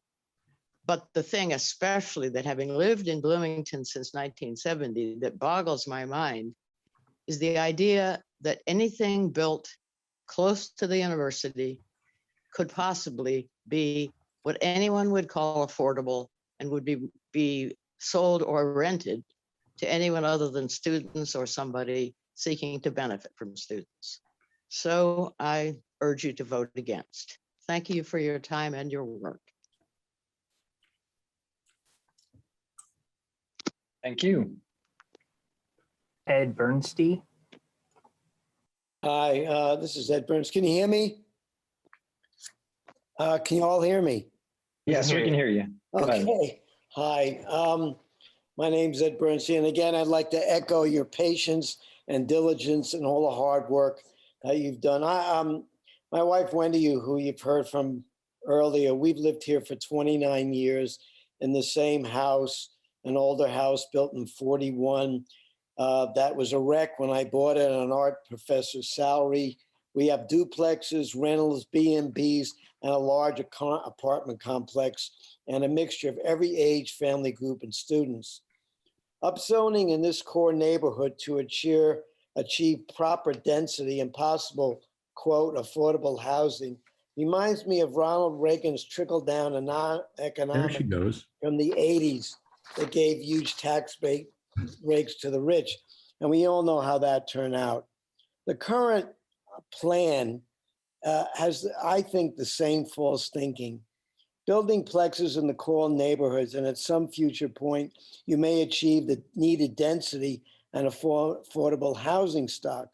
As one member of the city council pointed out in a presentation in our synagogue, this will happen in the future, maybe in my grandchildren's generation. I think by then the core neighborhoods will cease to exist and this area will be changed forever. I hope that you will vote against this amendment. Thank you so much for your time. Appreciate it. Bye. Thank you. And Krautkamp.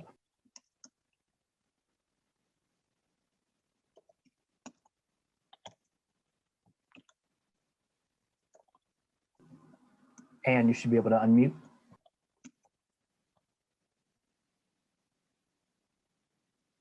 Now, okay. Yeah, we can hear you. Yep. I'm sorry. I'm Ann Krautkamp, and I live in the Green Acres neighborhood, and I've been here for 18 years.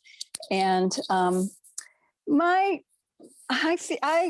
am definitely against this proposal, and my reasoning may be different than most people's, even though I agree with all of the people that are saying they don't want it. But I'm trying to establish here a urban farm in the middle of a neighborhood using 3 houses. We're trying to demonstrate another way to live in the suburbs where people share more, where they grow food right where they live. And we're trying to help the students who live in the neighborhood see that this is a possibility for them in the future as well. And so I really would like to see this neighborhood continue to have backyards and front yards and not turn into gravel driveways, which would happen if duplexes came in. There's already limited parking. There's narrow roads. And then of course, all the infrastructure problems too. I know that my reasoning is different than most people's, but it still goes along with, please say no to this. Thank you. Thank you. Okay, Brad, I believe Pam Weaver already spoke, but I'm guessing there's 2 people on the same line, so just a heads up. Pam Weaver, you should be able to unmute.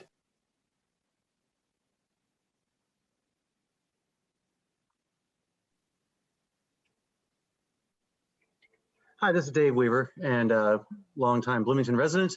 I'm in favor of Amendment 2 and would encourage the commissioners to vote yes for this amendment. I'd like to reinforce the comments made by several others that the UDO is a living document.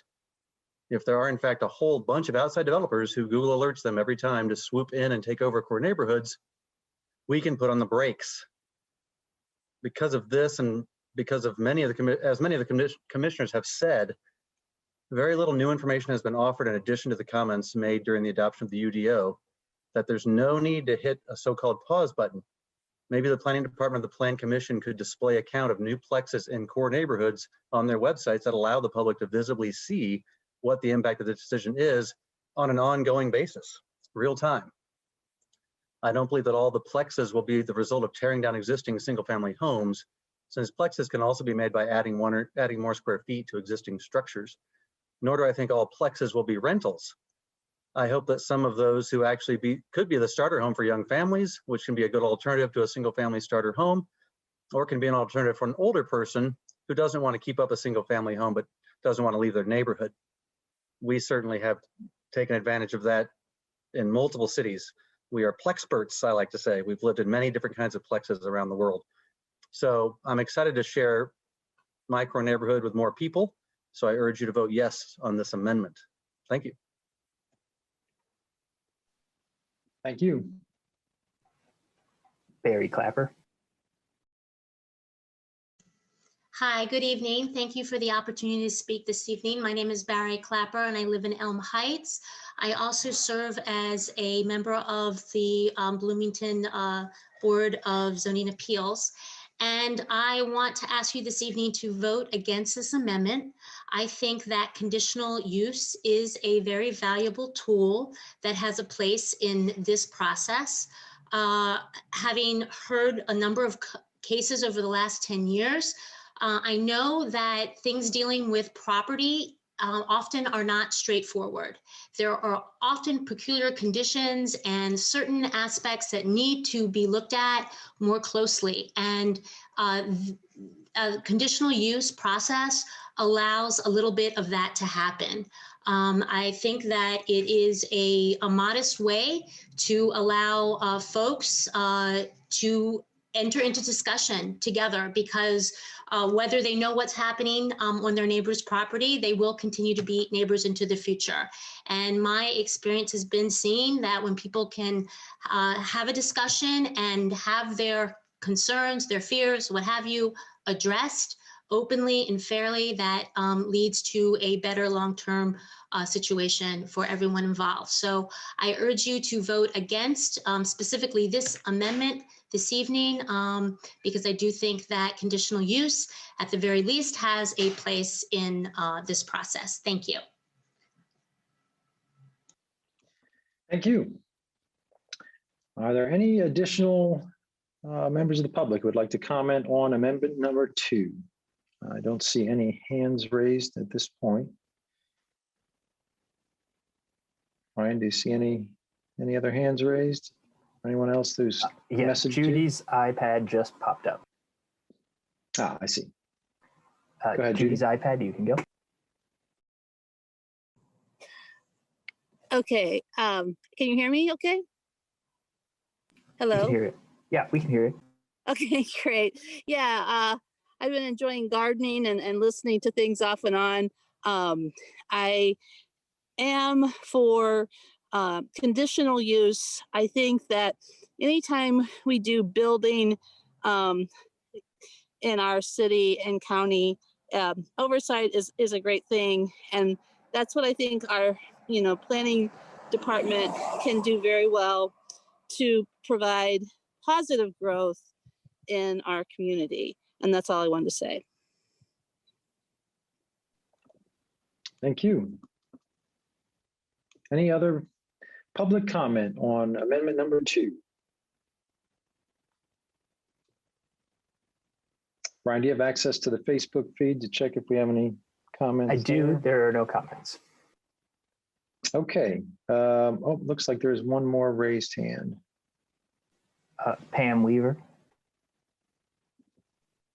No, I'm messing up. Never mind. Okay, last call for public comment on amendment number 2. Going once. Going twice. Okay, that will conclude public comment on amendment number 2. We have been going for almost 3 hours now, so I think this would be a great time for us to take just a quick break. I know members of the commission would appreciate that. So would someone like to move for a 5-minute recess? So moved. Second. Have a second. All in favor of a 5-minute recess, say aye. Aye. Aye. Any opposed? Okay, we're going to recess for 5 minutes. We will come back for final comments on amendment number 2 from commissioners at 8:19. Let's call it 8:20. All right. We are in recess.